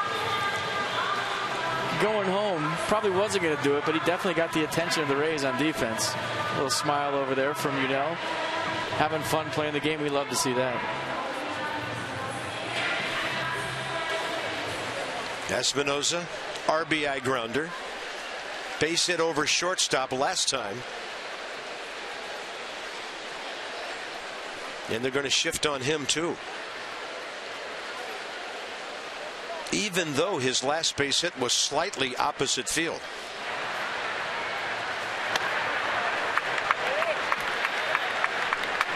Bet first pitch fastball, got the slider.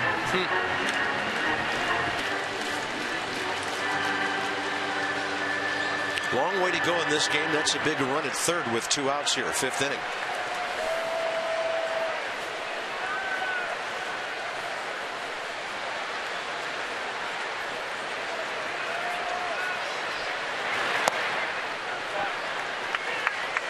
Yeah, this guy's got all kinds of speeds and variations on his stuff. Escobar leadoff double. That was a big strikeout by Archer on Harper. The grounder by Ramos. And a 1-1 to Danny Espinosa. Chopped right to the first baseman, Jake Elmore. Good job by Archer to keep the Rays within 2. They have 2-3-4 coming up against Doug Fister.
College, 06, June 18th, Sunday afternoon.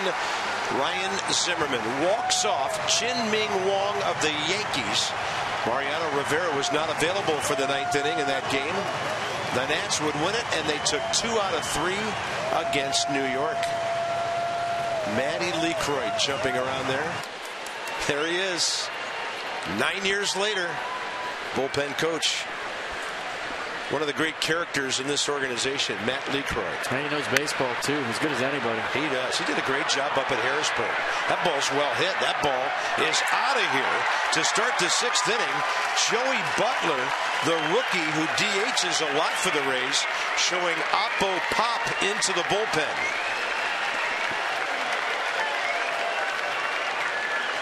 I did not think that was going out.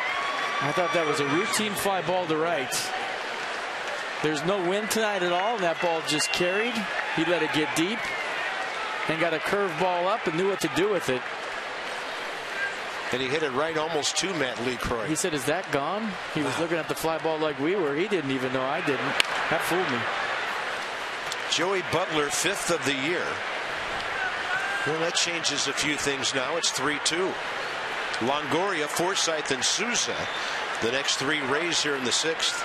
Doug Fister's given up his 6th home run of the year.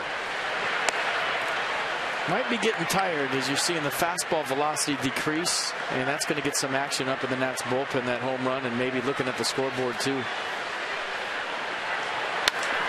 That ball's well hit. Span over to cut it off on a hop. Evan Longoria checks in with his first base hit tonight and his 5th in the 4 games against the Nats. Blake Treinen in a hurry. That'll bring in Logan Forsythe. who doubled down the line leading off the fourth. One of their 7 hits, won by the first 7 guys in the lineup.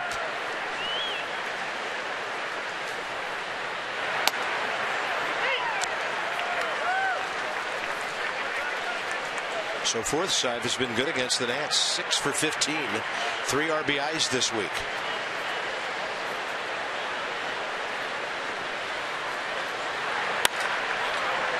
Tough play to his left, and Desmond couldn't make the connection.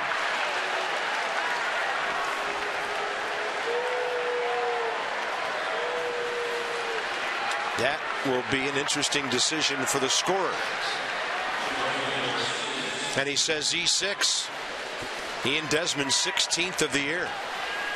You just can't keep giving ball clubs extra outs. I mean, that's a play that has to be made. It was not an easy play, but you see the big hop right there, and it looks easier in slow motion, trust me. And that ball did have some topspin on it, but there's been some double plays the last few nights that you would think would be made routinely at this level that haven't been. Now the lead runs on base, 90 feet behind the tying run, and Steven Souza Jr. steps into a big spot. He has singled and reached on an Escobar throwing error. Hits one to Desmond's right, to third. Well done. That's all he could do. A 6-5 force for the first out. Well, it's all he could do is because he lost his balance on the backhand, so there's no way he could right himself and throw it back to Anthony Rendon in second base. The play was taking him toward third, but watch the little stumble right there. And once he stumbled, his play was at third base. Yunel Escobar gives him a nice throwing lane. You remember a similar play with Anthony Rendon in New York, where Rendon didn't give Desmond a throwing lane. Escobar did. Nice play. So, runners at first and second, 1 out. Cabrera lined out to Rendon last time up. And every ball in this inning has been hard hit by Tampa Bay. Yeah, Doug Fister's on fumes. 68. Managers will tell you the toughest decision to make is when to get that guy out of the game. And a lot of them will say it's better to be 1 batter too soon than 1 batter too late.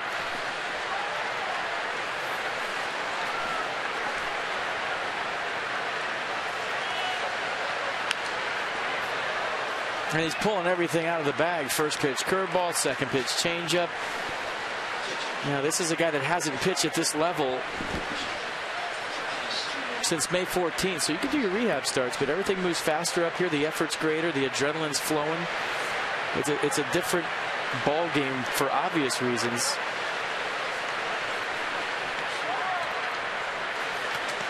But by the way, they just changed the call on the Desmond error to a base hit.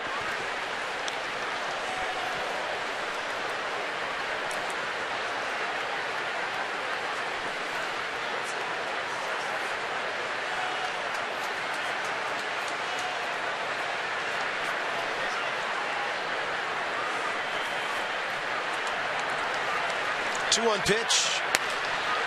Fortunately for the Nats, on the right side of the bag.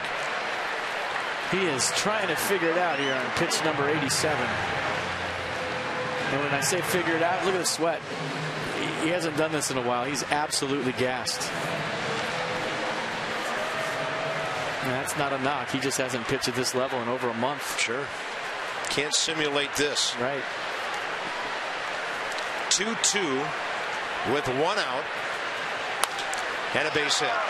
Harper's going to charge. Coming around third, Forsythe. He'll hold. And that throw, I don't know what happened to it. Bryce is down.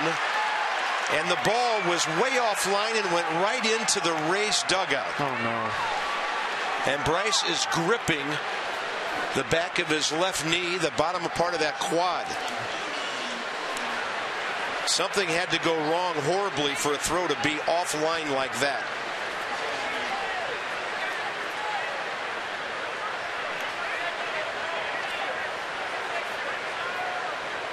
He's holding his knee, but I thought I saw the ankle turn.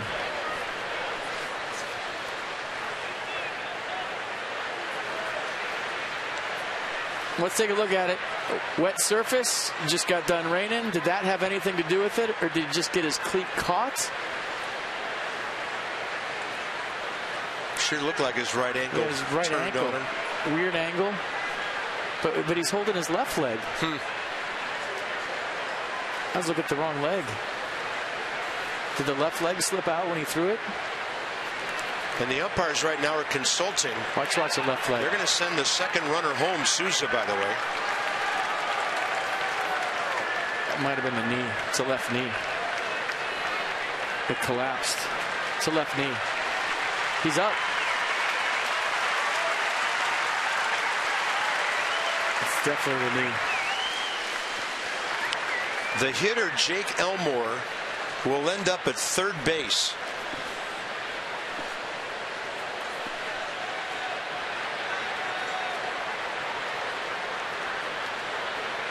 Oh, that's secondary right now to Bryce Harper's left knee.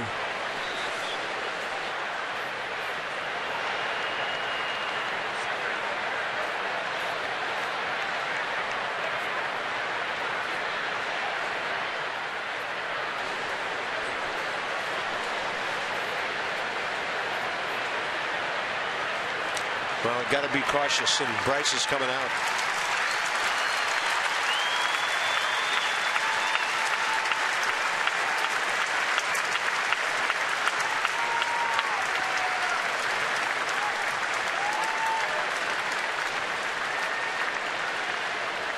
I think it's safe to say that's somebody the Nats can't lose. That simple. Matt Williams also has a bullpen decision to make here.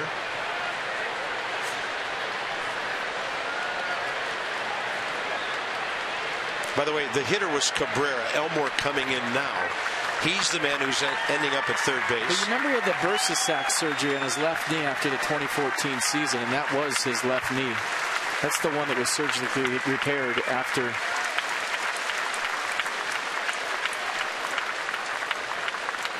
The season.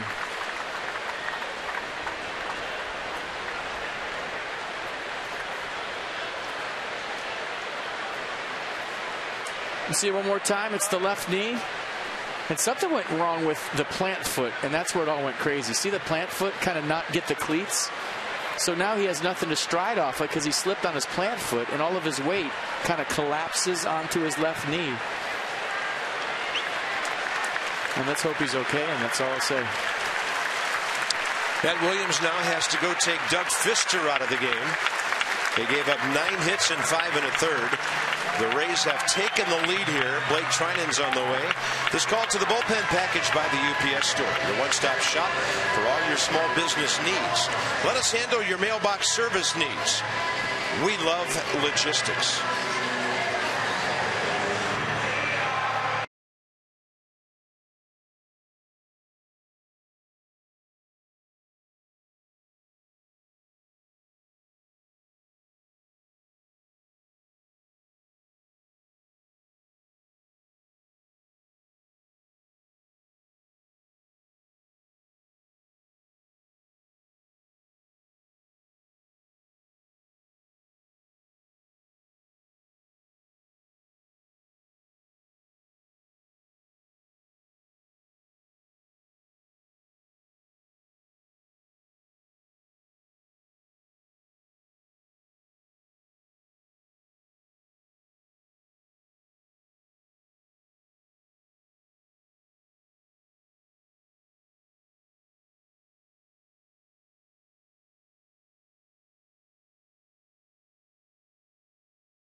After the 2013 season, it was in January, I believe, of 2014. So you see the throw and why it went wild. I was watching Charlie Montoya get almost to home plate to stop Logan Forsythe right there. So Bryce gets to it, and the slip on the back foot causes the collapse on the left knee, and the throw just went wherever. So the right foot is the key in all this. And you see how the cleats don't grip. And all the weight went onto his left knee and it collapsed. Clint Robinson takes over in right. And right now they're showing a straight up change on the scoreboard, not a double switch. And then David DeJesus will bat for Jake Elmore here.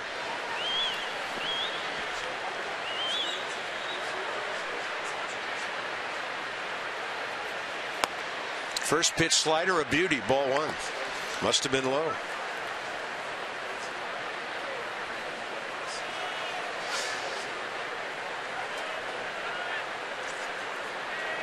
That 27th appearance for Blake Trinan, opposing hitters, 270 average against. Right in there, 1-1. Nationals have a team policy that no injury information is given out during a ball game. We'll cross our fingers for the rest of the evening and await word on Bryce Harper. Runner at third, one out, infield in. 3 runs in here. On a play like that, the runners get the base they're going to +1. So Forsythe had already scored. They waved Souza home, and that's why Cabrera went all the way to third base. 1-1 to DeJesus, and he fouls it. And that one off of Wilson Ramos. And there's nothing the Nats can tell us because they won't know till tomorrow. They're not even going to know after the game. That's something that's going to have to be looked at by doctors and MRIs and stuff before you know the outcome. And hopefully it's nothing, but we don't know.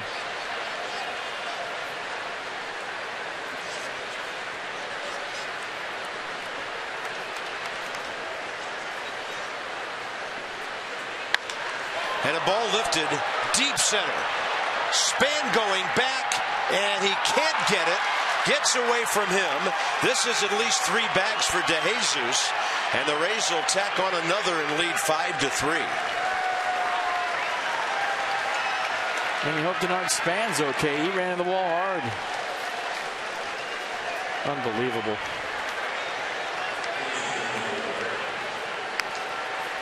Well, this ball was hit a ton, and I thought I had a chance to get out of here. He caught the slider down and out front. And you remember Denard Span's got a whole bunch of stuff going on. The patella tendonitis, the bad back, played on the turf in Tampa. It made his back lock up. He had the miss last night. Now he crashes into the padding, which is not very soft, trust me. And David DeJesus very happy with the triple. If he was running hard, he might have had more. 7th man to bat in the inning, Rene Rivera, the catcher. All 5 runs charged to Doug Fister. We'll see how many are earned by the end of the inning. Rivera 0 for 2, fly ball to right, ground ball to third. And the 96 fastball fouled back.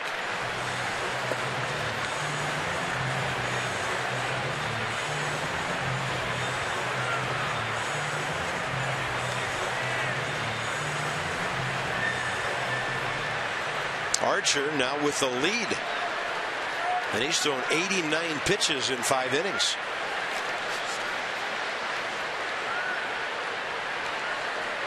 Oh, 2 strikeout needed here, and he waved at the slider. He's done. 2 outs. They're calling Archer back. None too happy either. Did you see him throw his helmet? Yeah, they're playing with a short bench to begin with. American League teams in National League ballparks only have 4-man benches. So they've used DeJesus, and now they'll use Nick Franklin to bat for the pitcher. Kevin Cash going for it here, trying to get a 3-run lead in the 6th inning.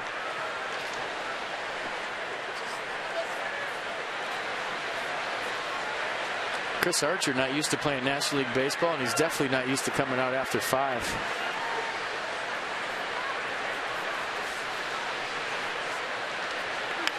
Fastball up, fouled back.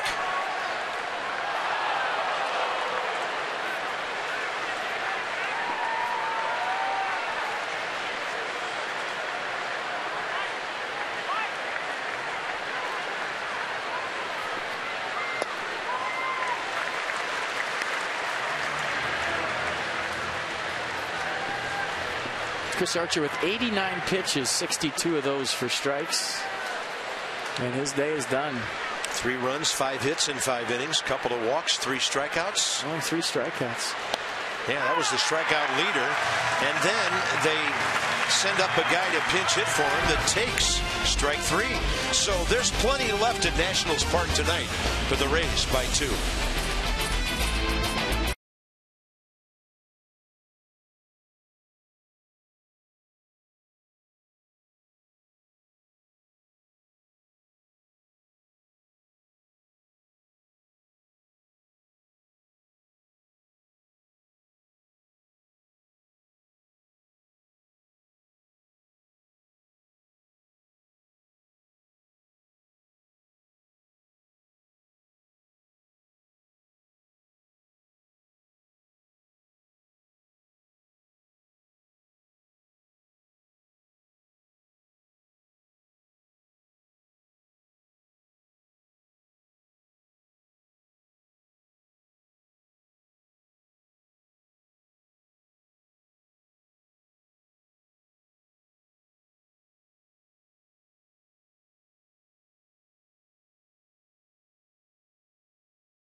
Pirates.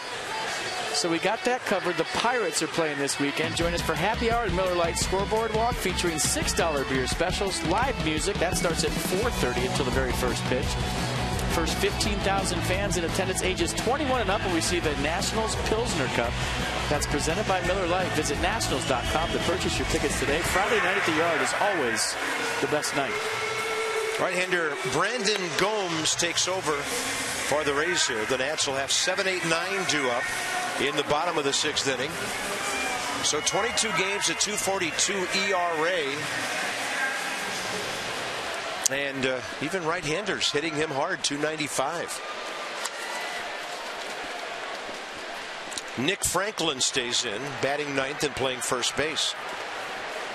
So their pitcher spot is the number 7 hole. Ian Desmond 0 for 2, pair of ground balls. Slider in there. Yeah, throw that slider 28% of the time around 80. Fastball 40% of the time, 90-91. Splits the out pitch at 82. Desmond pulls the breaking ball. Well played. Longoria left side taking a hit away from Ian Desmond. I'll tell you what, it's just watching Longoria play in this series. Not even the great plays. I'm talking about the routine plays at third base. He's as smooth as anybody I've seen this year. He makes the slow roller look easy. He makes the routine play look easy. And he just made a really difficult play look extremely simple. He's as good as I've seen over there this year. Smooth. I mean, he makes a play like that and he gets a fast runner by 2 steps. Swing and a miss, Taylor.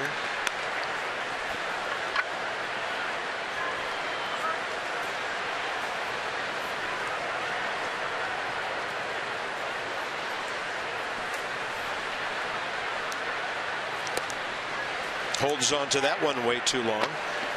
Nats box. 5 hits in the first 2 innings. They got 3 runs. 3 hits since. And a big night for Yunel Escobar.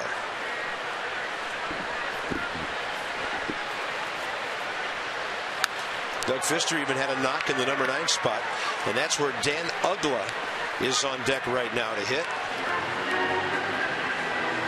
I'm telling you, as a player, when one of your teammates goes down, I mean, it stinks, obviously, but when it's one of your main guys, I mean, these guys in the first base dugout are feeling exactly how you're feeling at home and we're feeling up here, you know, worried about Bryce Harper being okay. And, yeah, it's part of the game and you get used to it as an athlete. but you never really are accustomed to it, and it's a buzzkill. I mean, there's no other way to put it. In the middle of a game when one of your guys goes down, it's so hard to concentrate, because all of a sudden the win and the loss, which is everything for a Major League Baseball player, becomes secondary to, is my bro okay? And that's what all those guys are thinking in the first base dugout.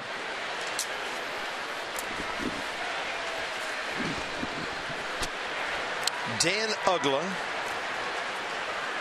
4 for 10 with an RBI as a pinch hitter. In fact, he has a pinch hit in this series. That was down at Tropicana Field.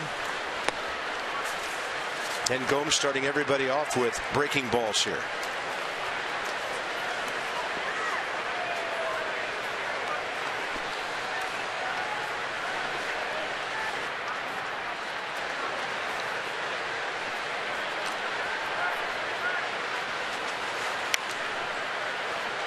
That thing right off the end of the bat.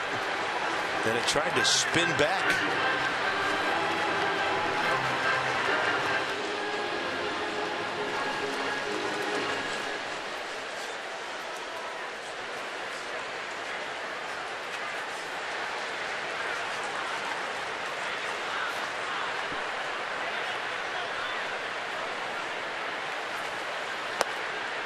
At the knees with 83.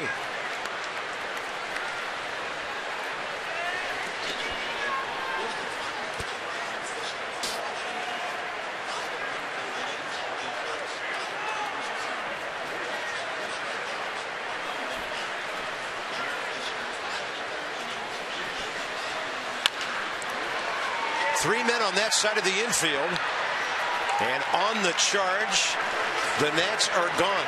Well played by Asdrubal Cabrera. 1, 2, 3 in the 6th.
And may not be reproduced or retransmitted in any form.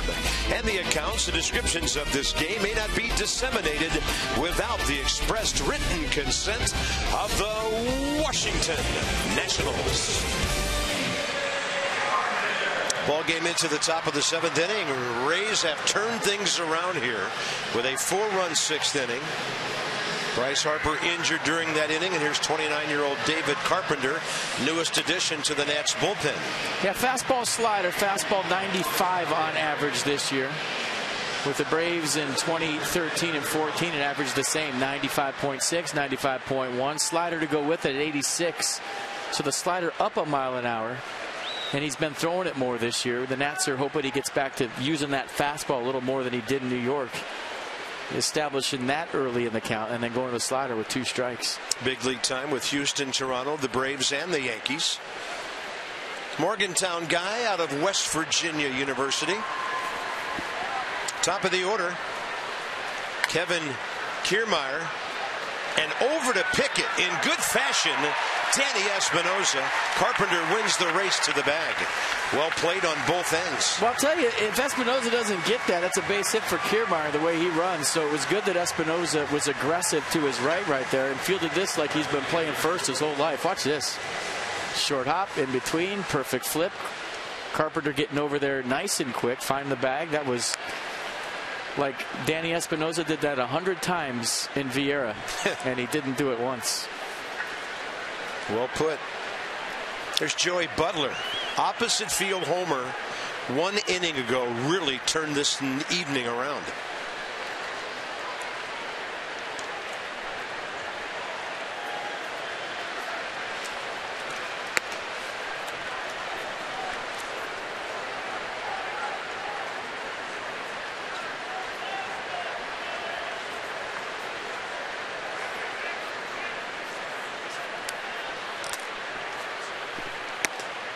There's that 94 heater that the Nationals saw against them so many times when David was pitching for the Braves.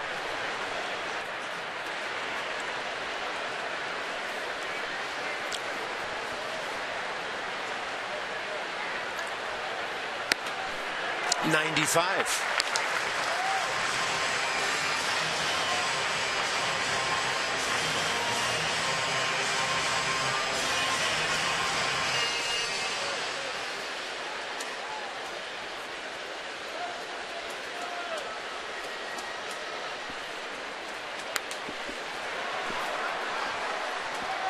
Well, T-Mobile game changers, the guy standing in the box right now, Joey Butler leading off the 6th. Got a curveball from Doug Fister up in the zone. Stayed back, let it travel, and hit it just far enough for a leadoff homer in the 6th. To make this a 3-2 ball game. They go on to score 3 more runs in that inning. Big breaking ball, using the heater to set that up. And the strikeout of Butler, 2 down.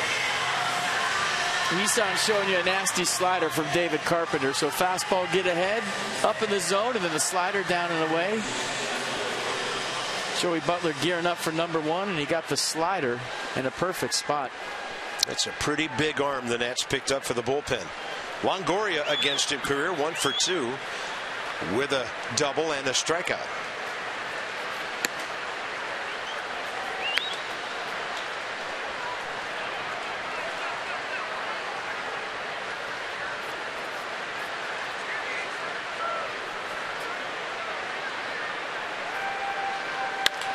Bolts one at the knees, and it goes right back from where it came. Such a good player. Longoria 2 for 4 tonight. And in the series, 6 for 13. He's been on base 8 times against the Nats.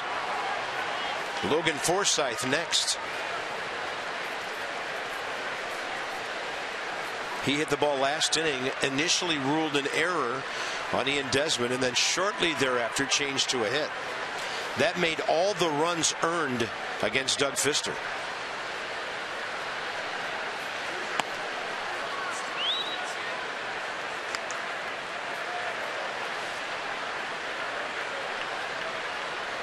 I think they got it right.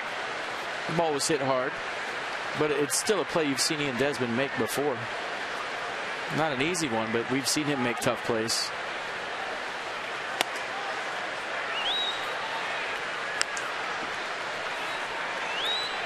And you might be wondering, well, what about the throwing error from right field? Well, those guys were already on base, and when DeJesus hit that triple, that made all the runs in the inning earned for sure.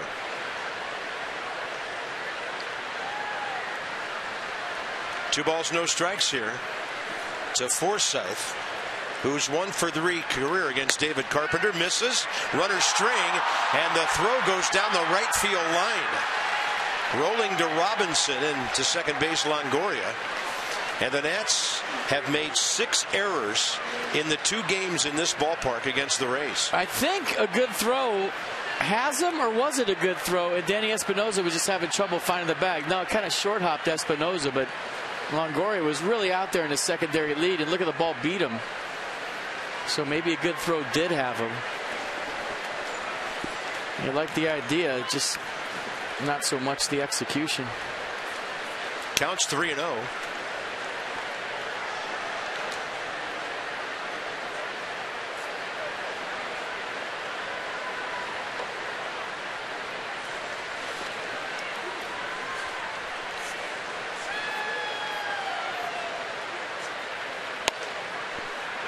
95 in there for strike one.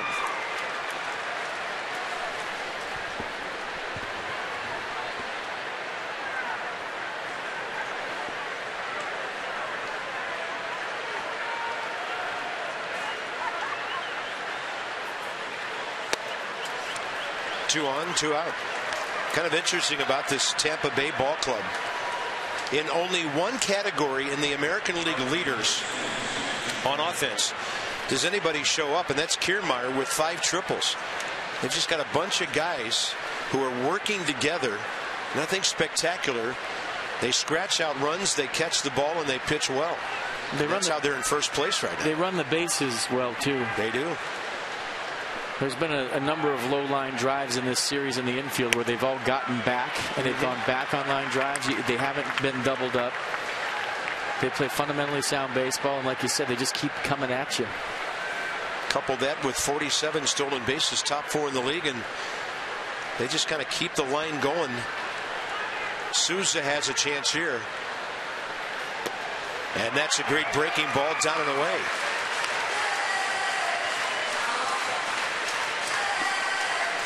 Steven tonight 1 for 3. 2 runs scored. Last time up, he hit the ground ball to the shortstop hole, on which Desmond threw to third and got the foresight. And that ball right through Ramos, and it hits the limestone and flies over Wilson back out to the pitcher. Wild pitch, second and third.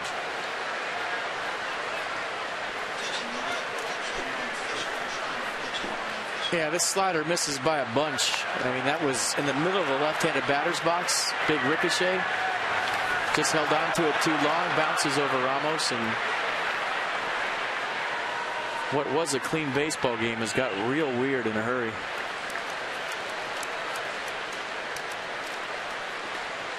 One and two to Souza.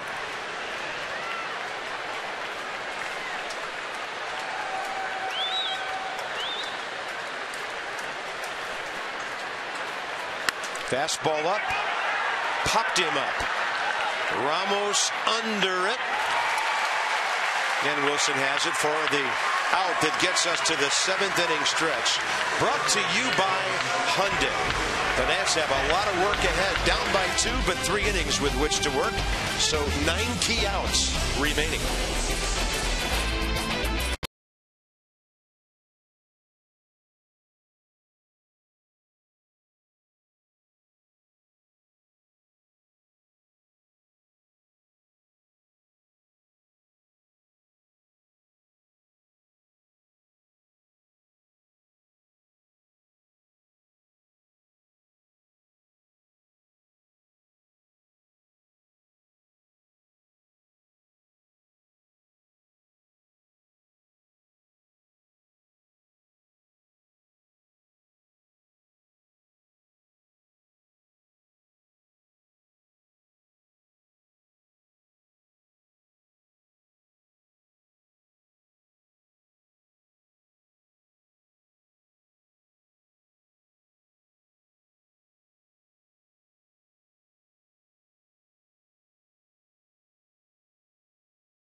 Above and beyond, and by Airlines for America, where airplanes land, opportunity takes off. Been a busy night on the concourses. Rain delayed during batting practice. A lot of folks coming into the ballpark late. Short rain delay during the game. Third Tampa Bay pitcher of the night, right-hander Kevin Jepson. who leads them with 32 appearances now, and that's the 6th busiest reliever number in the American League, and he usually comes in when they're tied or has the lead. Tonight is going to happen for the 31st time in his 32 games. He'll walk a few. He's given up 14 walks out of the bullpen this year. Yeah, fastball 94, curveball 82, so he's got a hard curveball, throwing occasional change at 7% of the time, 85 miles an hour. Pitched a scoreless 7th inning last night here. Kennard didn't like that. He thought it was down.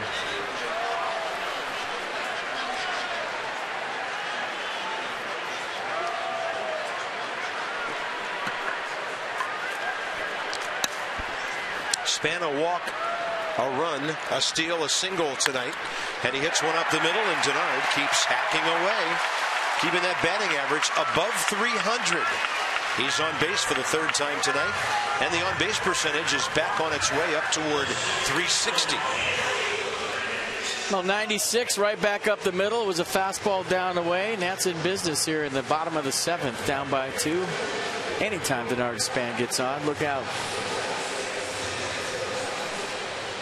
That's the water flying up from the baseball. Right there, right there, right there. Slip and slide. Literally.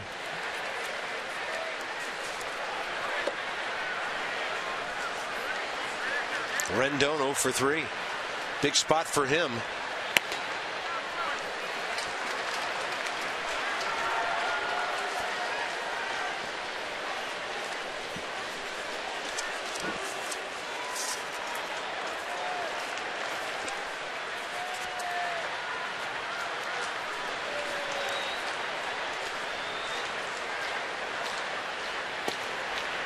A little bit outside, 2-0. Something you could drive right here. All systems go. Bet on the fastball. Be all in on the heater. Look for it right down the middle and think about driving it. Damage count for a guy with pop down by 2.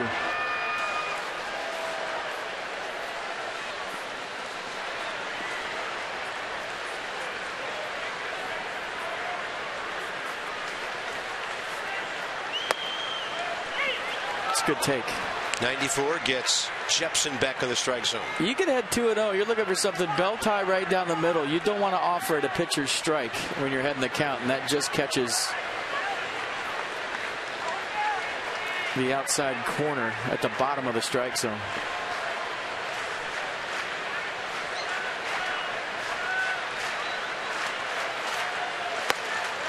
Three and one. Same way as 2-0. Look for something bell tie, catch it out front. Jake McGee, one of their 3 lefties. Could be with Clint Robinson in mind, who's the cleanup man now, replacing Bryce Harper. A lot of room right side. 3-1. Span. Medium to big lead. Rendon back to the pitcher. And they turn a 1-6-3.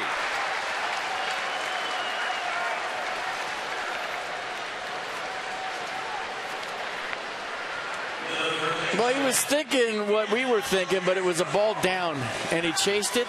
And Jepson with the risky feed right here, but as Drupal Cabrera doesn't panic, it turns the 1-6-3. Rendon, a rare 0-fer tonight. Next up, Escobar, who's 3 for 3.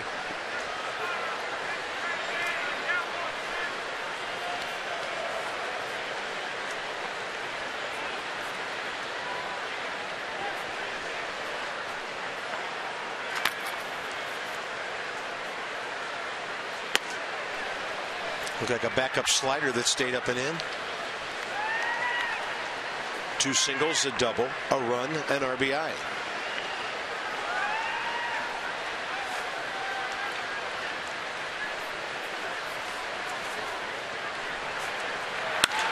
Four for 4.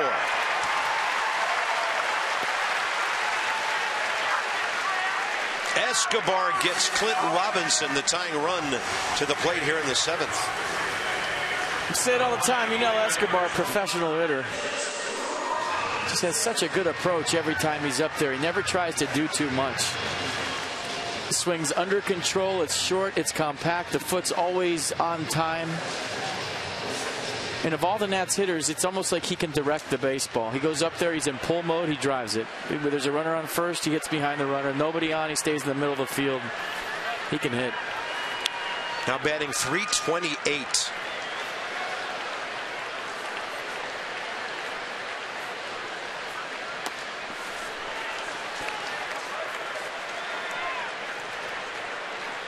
Clint Robinson hit that home run against Alex Colomé in St. Petersburg 2 nights ago. Part of a 4-hit, 5-time on base evening.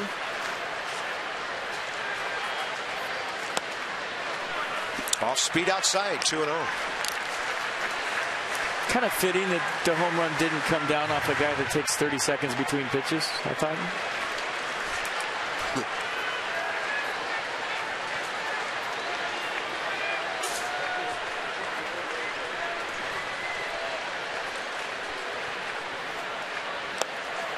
That's a good changeup at 85, diving away from the left-hander. Well, Clint Robinson thinking tied ball game. Jepson's thinking I'm going to make him beat me to left field or with something soft.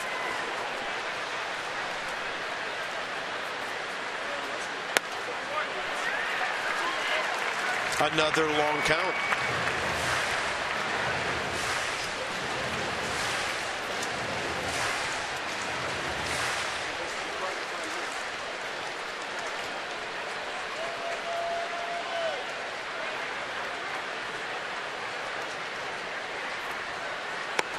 Good at bat. Clint Robinson's aboard for Wilson Ramos. But Jepson wanted nothing to do with Clint Robinson. Changeup, curveball, changeup. Another changeup right there behind the count. He likes his chances with Wilson Ramos. Less than aggressive. Is putting it nicely with Clint Robinson.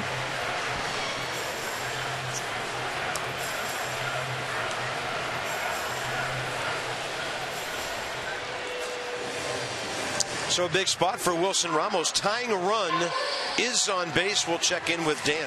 Bob, Wilson Ramos hit 2 homers on Tuesday, but because both came off position players, you might think he'd forget about them and move on. But it's actually just the opposite. Ramos told Rick Shue to save the tape of those at-bats where Ramos was focused on just using his hands to put the ball in play. Ramos was afraid of striking out against the position players, so he wasn't afraid to do too much, or wasn't trying to do too much, rather. And he wants to have that same approach with a normal pitcher on the mound. He'll try and replicate those swings going forward, even though they were against a position player. Boy, they are playing him so deep. He'll have to hit one out of the park to get it over the heads of the outfielders, unless it hits high off a wall somewhere. 0 for 2 with a walk tonight. Well, you could also just picture Jake Elmore or Logan Forsythe out there. It's kind of in your mind. That's good stuff. Use your hands. Sometimes you use your body too much as a hitter and it actually slows you down. Hands are quicker. Went fishing a little bit there on 95 away. 1 ball, 1 strike.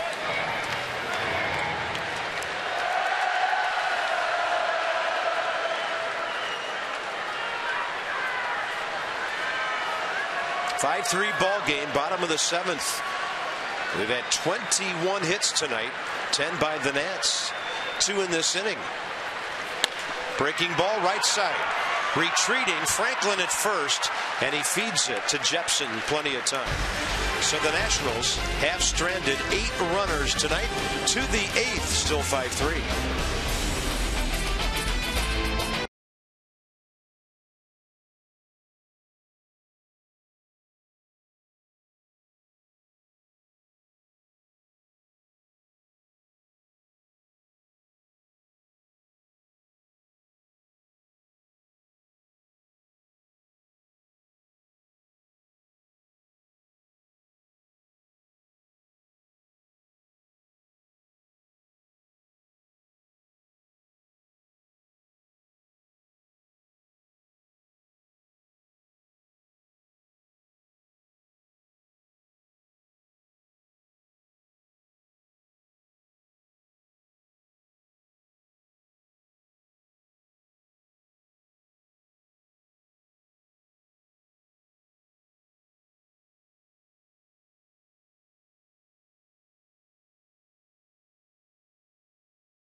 at Nationals Park, and an evening that's taken quite an about face since we last visited with you.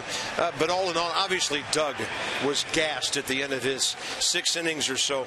What did you think of what you saw from him tonight? Well, I thought exactly what you said. He was very good for 5 innings, and you were thinking after the 5th inning and the rain delay that might have some effect on him. He came out, he got through the 5th 1, 2, 3, and then the 6th, like you said, he left that curveball up to Butler, and then the velocity was down all of a sudden, and you could tell. I mean, just the shot we had of him sweating, trying to get through that 6, couldn't do it. But I think all in all, a pretty good first outing back for Doug Fister. When you look at the big picture, he's back, he's healthy, and he pitched well tonight. Yeah, definitely one to build on. Top of the 8th. And tonight, Asdrubal Cabrera, who had been quiet for 3 games in this series, has really hurt his ex-team. Pair of singles, an RBI, a run scored. He was the one who hit that ball into right field on which Bryce Harper hurt himself 2 innings ago. So here we go, top of the 8th. Casey Janssen pops him up. Ball out to left for Michael A. Taylor. Pete Nance back in Woodbridge till the 21st, from June 18th till the 21st. They have all kinds of cool stuff going on over there. Special superhero Father's Day celebration for all your ticket and promotional information. Find them on the web at PotomacNationals.com. Yeah, the dads will all be heroes on Sunday. Come and join us at the ballpark. Pirates will be here. Here's Brandon Guyer hitting. This is the pitcher's spot. So Kevin Cash will use his final position player other than his backup catcher. And Brandon hits one up the middle that Jansen has glanced off him, and he's there to make the play.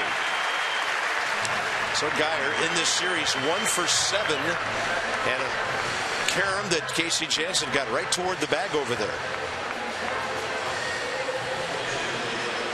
And line drive right off. It looked like the right hamstring, and you can't hurt Casey Jansen. He's right back up on the mound, rocking, ready to go. He's given up some hard hit balls against the Rays in this series, though. Rene Rivera, the catcher. Strike 1.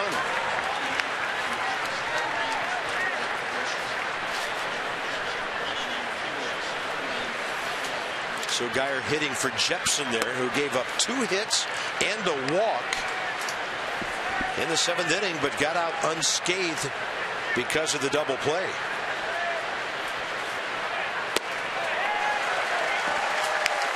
Good curveball at 74.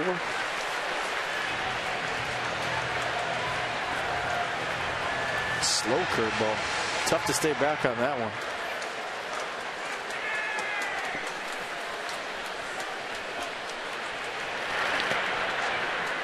And he buries one, down and away. 2 balls, 2 strikes.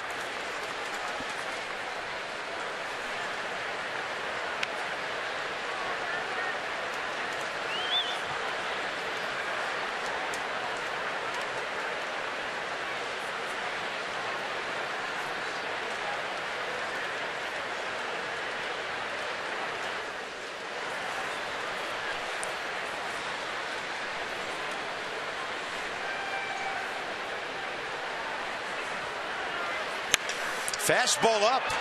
Ball hit well to right. Robinson tracking it. Reaches up and grabs it. What a play by Clint Robinson. That ball was hit by Rene Rivera, and you're thinking that's at least 2 bases. Look at Clint Robinson. Check the wall. Knows exactly where he's at. Over the shoulder. And he is getting used to this outfield thing. Nice play.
Is this one that's the bottom of the 8th inning? In case you missed it, the bottom is all that really matters at this point. Bryce Harper left the game in the 6th inning as Jubal Cabrera base hit the right, and then some slippage on his back leg leads to the collapse on his front leg. So watch the back foot slide out. A lot of people speculating that it's his pants, but his pants aren't over his cleats. It had nothing to do with it. His pants are low, but they don't go over the bottom cleats. So he just slipped on wet grass and caught all the weight on his front leg.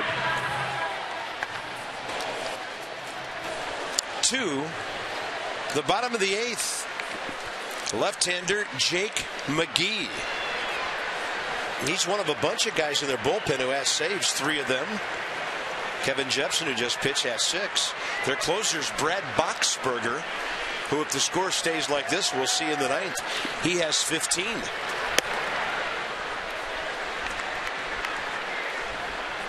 Danny Espinosa has faced the lefty before, 0 for 1. McGee with his entire big league career in a Rays uniform. That ball is killed to left, and it'll hit and take a carom to the right off the door to the bullpen. And Danny Espinosa is 2 for 4. It's a leadoff double here in the 8th. I'll tell you what, Danny Espinosa comes to play every night. There's just no other way to put it. And if you're facing McGee, you're going to get a fastball. He throws it 95% of the time. So this is a hitter's dream at the major league level. You almost know exactly what's coming. But last year he threw the fastball 96% of the time. This year 95%. He has a curveball that he throws 5% of the time. So gear up, get a fastball, and let it rip. This is when it gets fun as a hitter. Danny Espinosa is hitting .386 right-handed now. This is Ian Desmond's dream. Facing McGee for the first time. The Nats one swing away from getting back even here.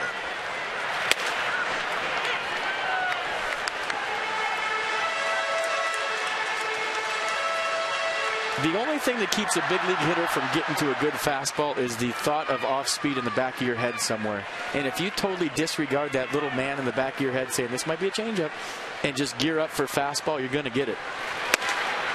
Most 93, then 96. 105 on the hit speed off the bat of Danny Espinosa. Wow. That adds to his slugging percentage. Second highest on the team to Bryce Harper. He's over .450 in that department.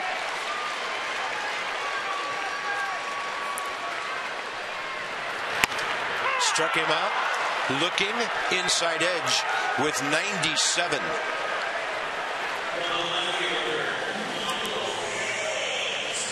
Well, when you're going bad, every pitch is a perfect one, and that one just catches the front corner at 97, and Desmond can't pull the trigger. Michael A. Taylor now. 1 for 3 with a bunt base hit.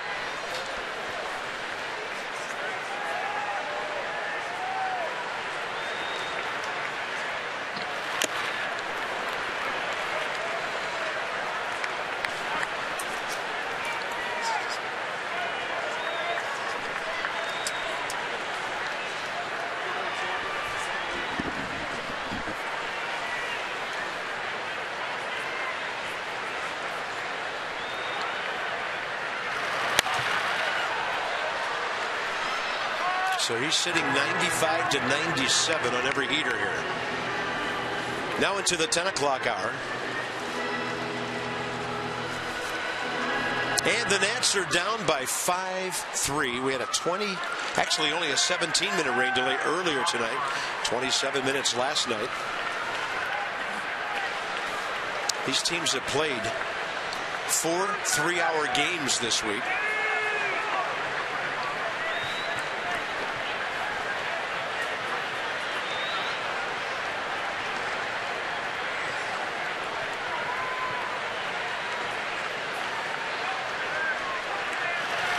And Taylor takes one right in there. 2 outs.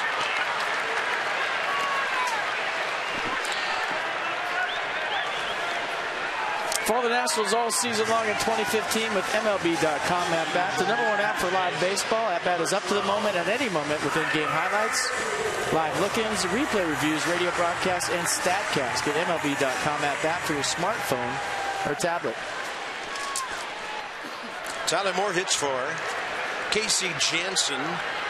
He's 4 for 25 with a pinch hit homer and 3 RBIs, facing McGee for the first time.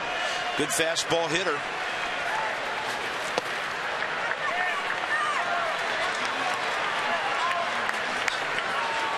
Felipe Rivero if the Nats tie it. And maybe Drew Storen if they tie it as well. We'll wait and see how it's played. Certainly, Drew, if the Nats can get 3 on the board here. Tyler Moore off to the right. 1 ball, 1 strike. The key to hitting a good fastball is letting him supply the power and shortening up your swing. You know, there's a tendency to really gear up and get big with a guy throwing 97, but it's just the opposite, actually. A 2-strike approach against a guy in the high 90s works better than a big swing. Big swing will slow you down. So what you do is you just shorten up, think about putting the ball in play, and let him supply all the power. You don't have to.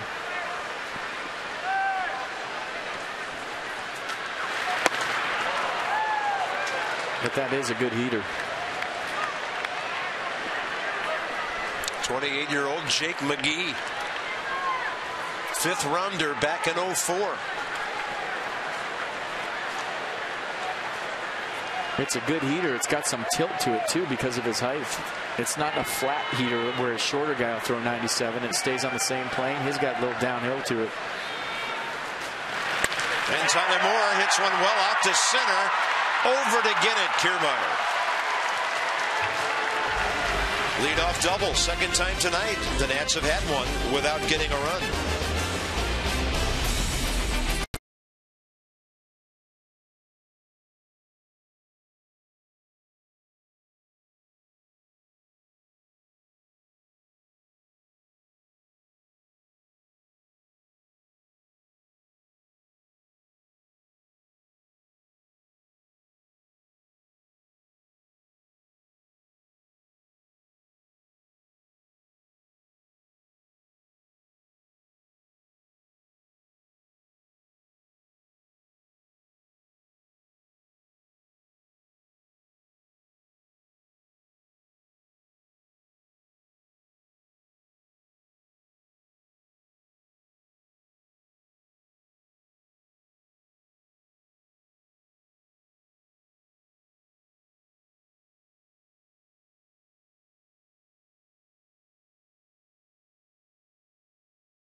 In the young career of Joe Ross.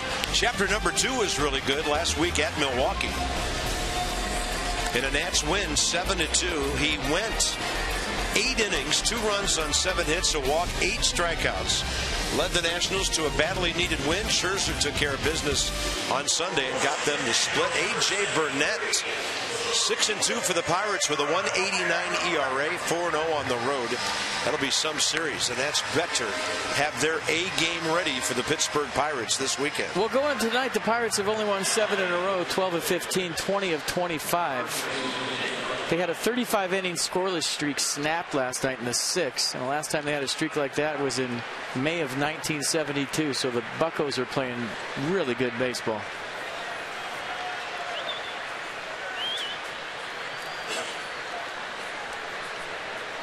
Felipe Rivero in the top of the 9th. First baseman Nick Franklin, the hitter.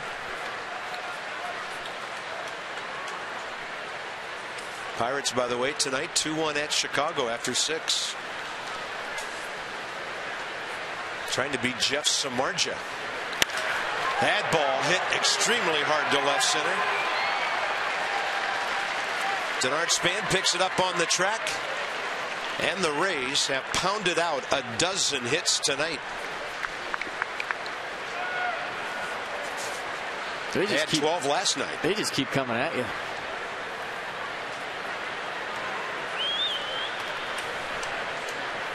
I mean, Longoria, superstar status most of his career, not having a superstar season.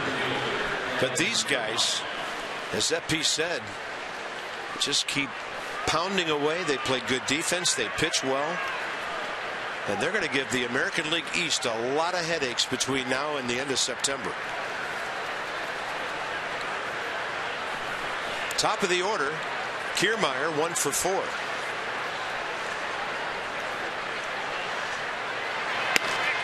First pitch breaking ball comes back to get the top of the zone.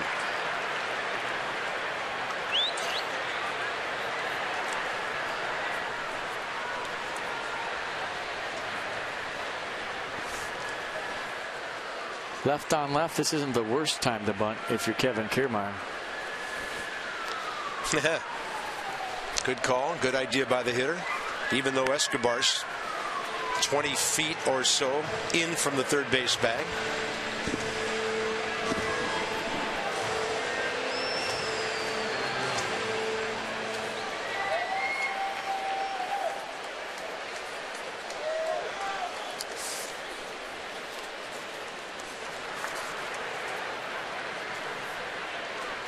And a big curveball. Left field way. Michael A. Taylor. Runner back to second, 1 out.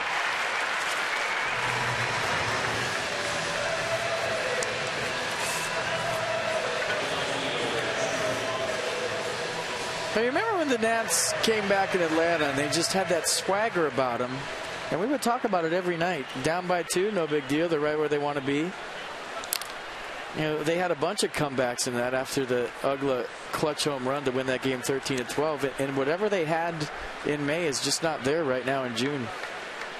That swagger that they could come back from any deficit. And maybe that's the fact that Ryan Zimmerman's out, Jason Worth is out, and a lot of key pieces missing to the puzzle.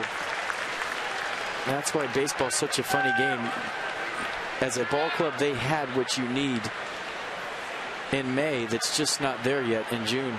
The consistency, the confidence, the swagger that no matter what the score is, we're going to find a way to win this game. And they're trying desperately to get that back, regardless of who's in there and who's hurt and who's not.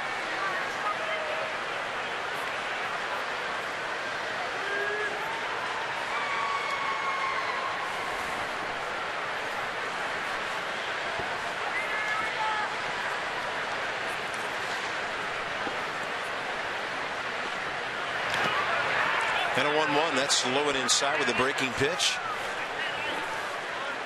Wilson Ramos scrambling to keep that runner at second base.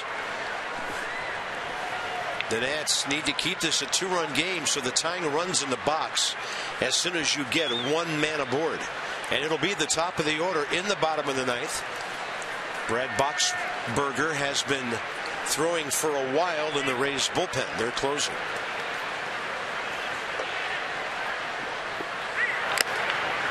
Pitch tailing away and a foul tip, strike 2.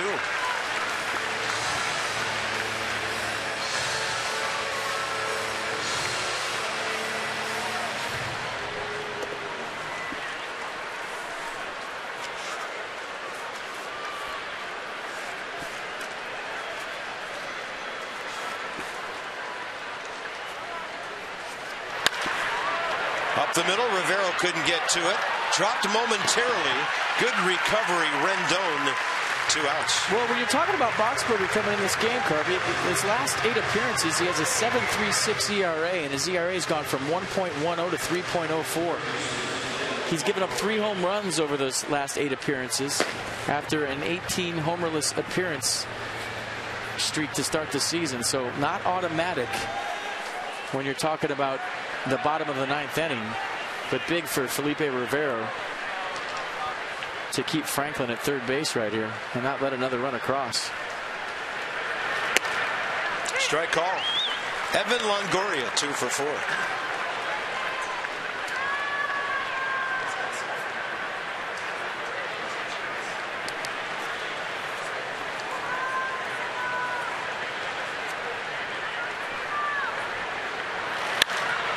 In the air to right.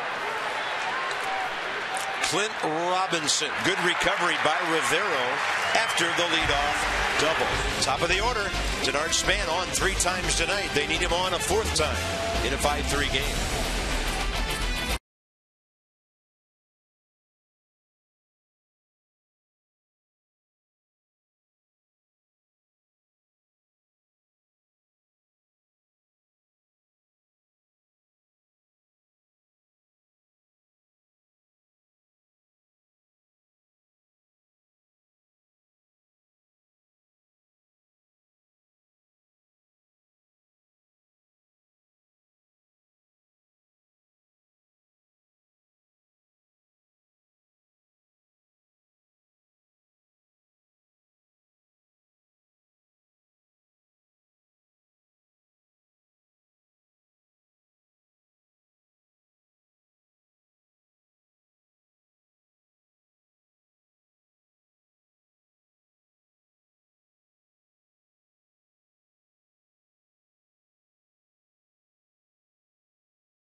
Come from behind win here at Nats Park, and very scary moment in that 6th inning tonight. It surely was, and you know, you hate to say that your season hinges on one player, but boy, oh boy, you would hate to lose Bryce. We don't know what's going on with that. It didn't look that volatile, but sometimes it's just the small things that it doesn't take a lot. Yeah. But how about our ball club? You know, we start off 3 runs early. A couple of times we got doubles leading off. Couldn't capitalize on that. Hopefully we'll put something together here tonight. And hopefully we'll find an update, status on Bryce Harper when Matt Williams talks to the media. Now back upstairs to Bob and FP for the bottom of the ninth. Thanks, gentlemen. Just like we promised earlier in the game, it's Miller time. That's brought to you by Miller Lite. You saw Yunel Escobar? Well, yeah. He's had a pretty good night, I'd say. 4 for 4. I'm going to show you some of his knocks tonight. First inning goes to right. Then he gets one to drop in the second. So 2 for 2, couple RBIs. A little tip of the cap for letting that one drop to his old teammates. In the 5th inning, another single. And this one back up the middle. So Yunel Escobar working a perfect night. That is our Miller moments. 4 knocks. He's already had 2 5-hit games this year, don't forget, and he's making a bid for his 3rd. So Brad Boxberger takes over, 27-year-old right-hander. 3 career saves coming into this year. He has 15 now. And he's been a bit of a scuffle lately with his fastball at 92, changeup at 80, and he throws an occasional curveball at 77. Rally hats on. Here we go. Has 6 earned runs given up over his last 7 1/3 innings. Denard Span facing him for the first time. Escobar up 3rd. He's the one man who has faced this right-hander, and there's his changeup. Some runs, some drop for strike 1. Mets, by the way, just lost at Toronto 7-1. The Nats need a comeback to get within a half game.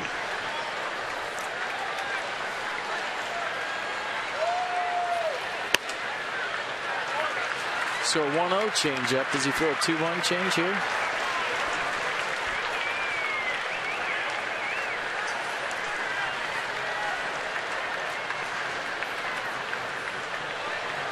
Span 2 hits, a walk, and a run tonight. He did.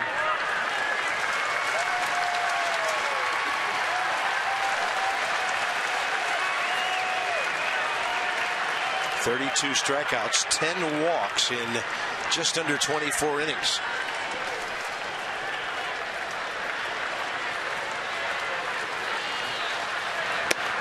Up in the zone, counts full. 3-1 changeup. Needless to say, huge pitch coming in this one.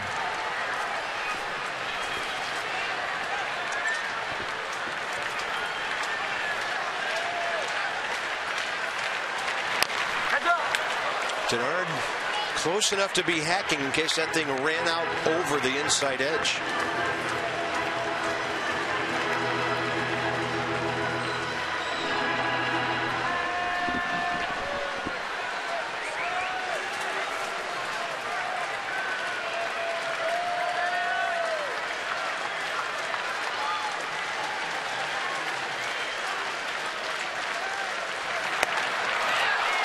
Then 94 after the changeups made Denard span late. Yeah, so saw 3 changeups in a row, and then Boxberger goes to the fastball at 94. Top of the strike zone, Span trying to protect, couldn't catch up. Pittsburgh Pirates in town tomorrow. A.J. Burnett and rookie Joe Ross start of a 3-game series. Anthony Rendon in 0 for 4 tonight, facing Boxberger for the first time, strike 1.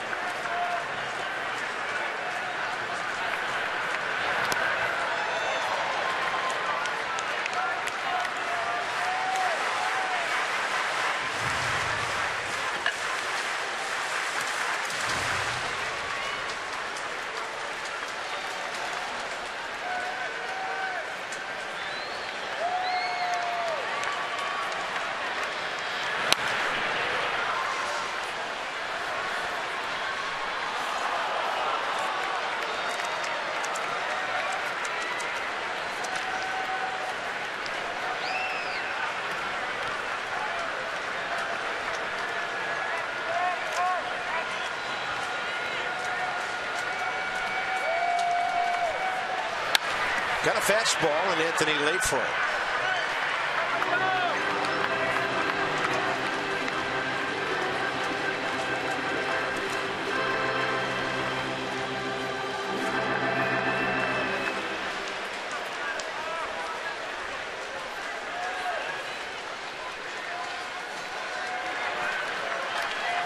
Escobar waiting, 1 out here in the 9th. Gear up for the fastball, try to stay through the changeup and keep your hands back if he throws it, but you have to respect Boxberger's heater. It's 94, 95. Not like facing Tyler Clippard.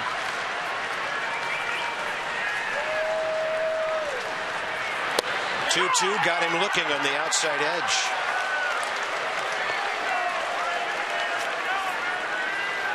Paint at 94. They might have been thinking about the change, but look where this one is, right on the black. And Rendon knew it.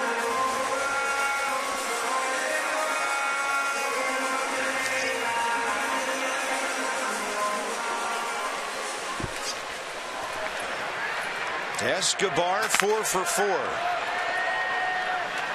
He's used the entire ballpark for his 4 hits tonight. Clint Robinson on deck. The Nats have to have this base runner.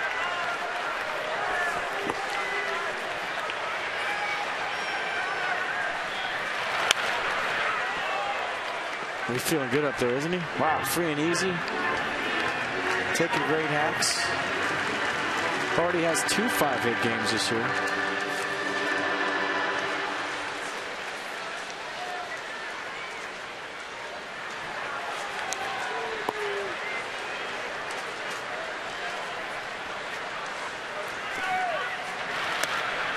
There's that changeup, 81.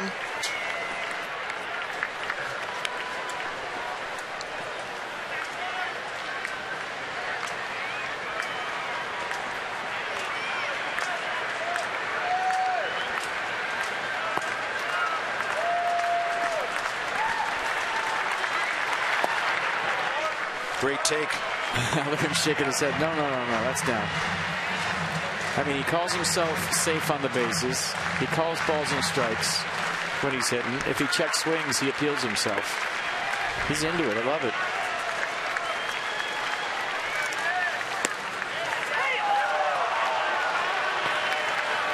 He's saying, yeah, that cutter was a strike.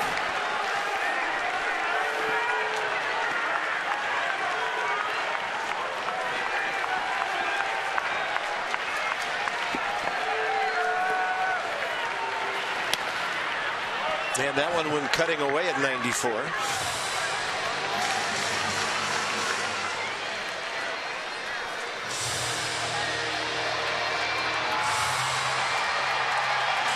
on right here and see if Clint Robinson can run into one. Swing from his heels.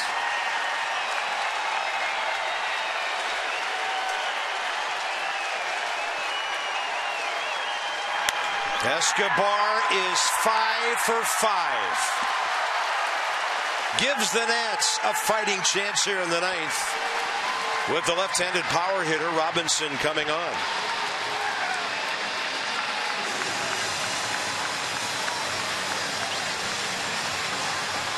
There's been 9 5-hit games in the big leagues this year. The Nats have 5 of them. Escobar has 3, Espinoza has 1, and Bernard Span has 1. And Yudel Escobar has done 3 times what a lot of players don't do their entire career, and it's had 3 5-hit games. That's unbelievable. He's hitting about .330 against right-handers now. So here's Clint Robinson facing Boxberger for the first time. Shift is on. Pulls it.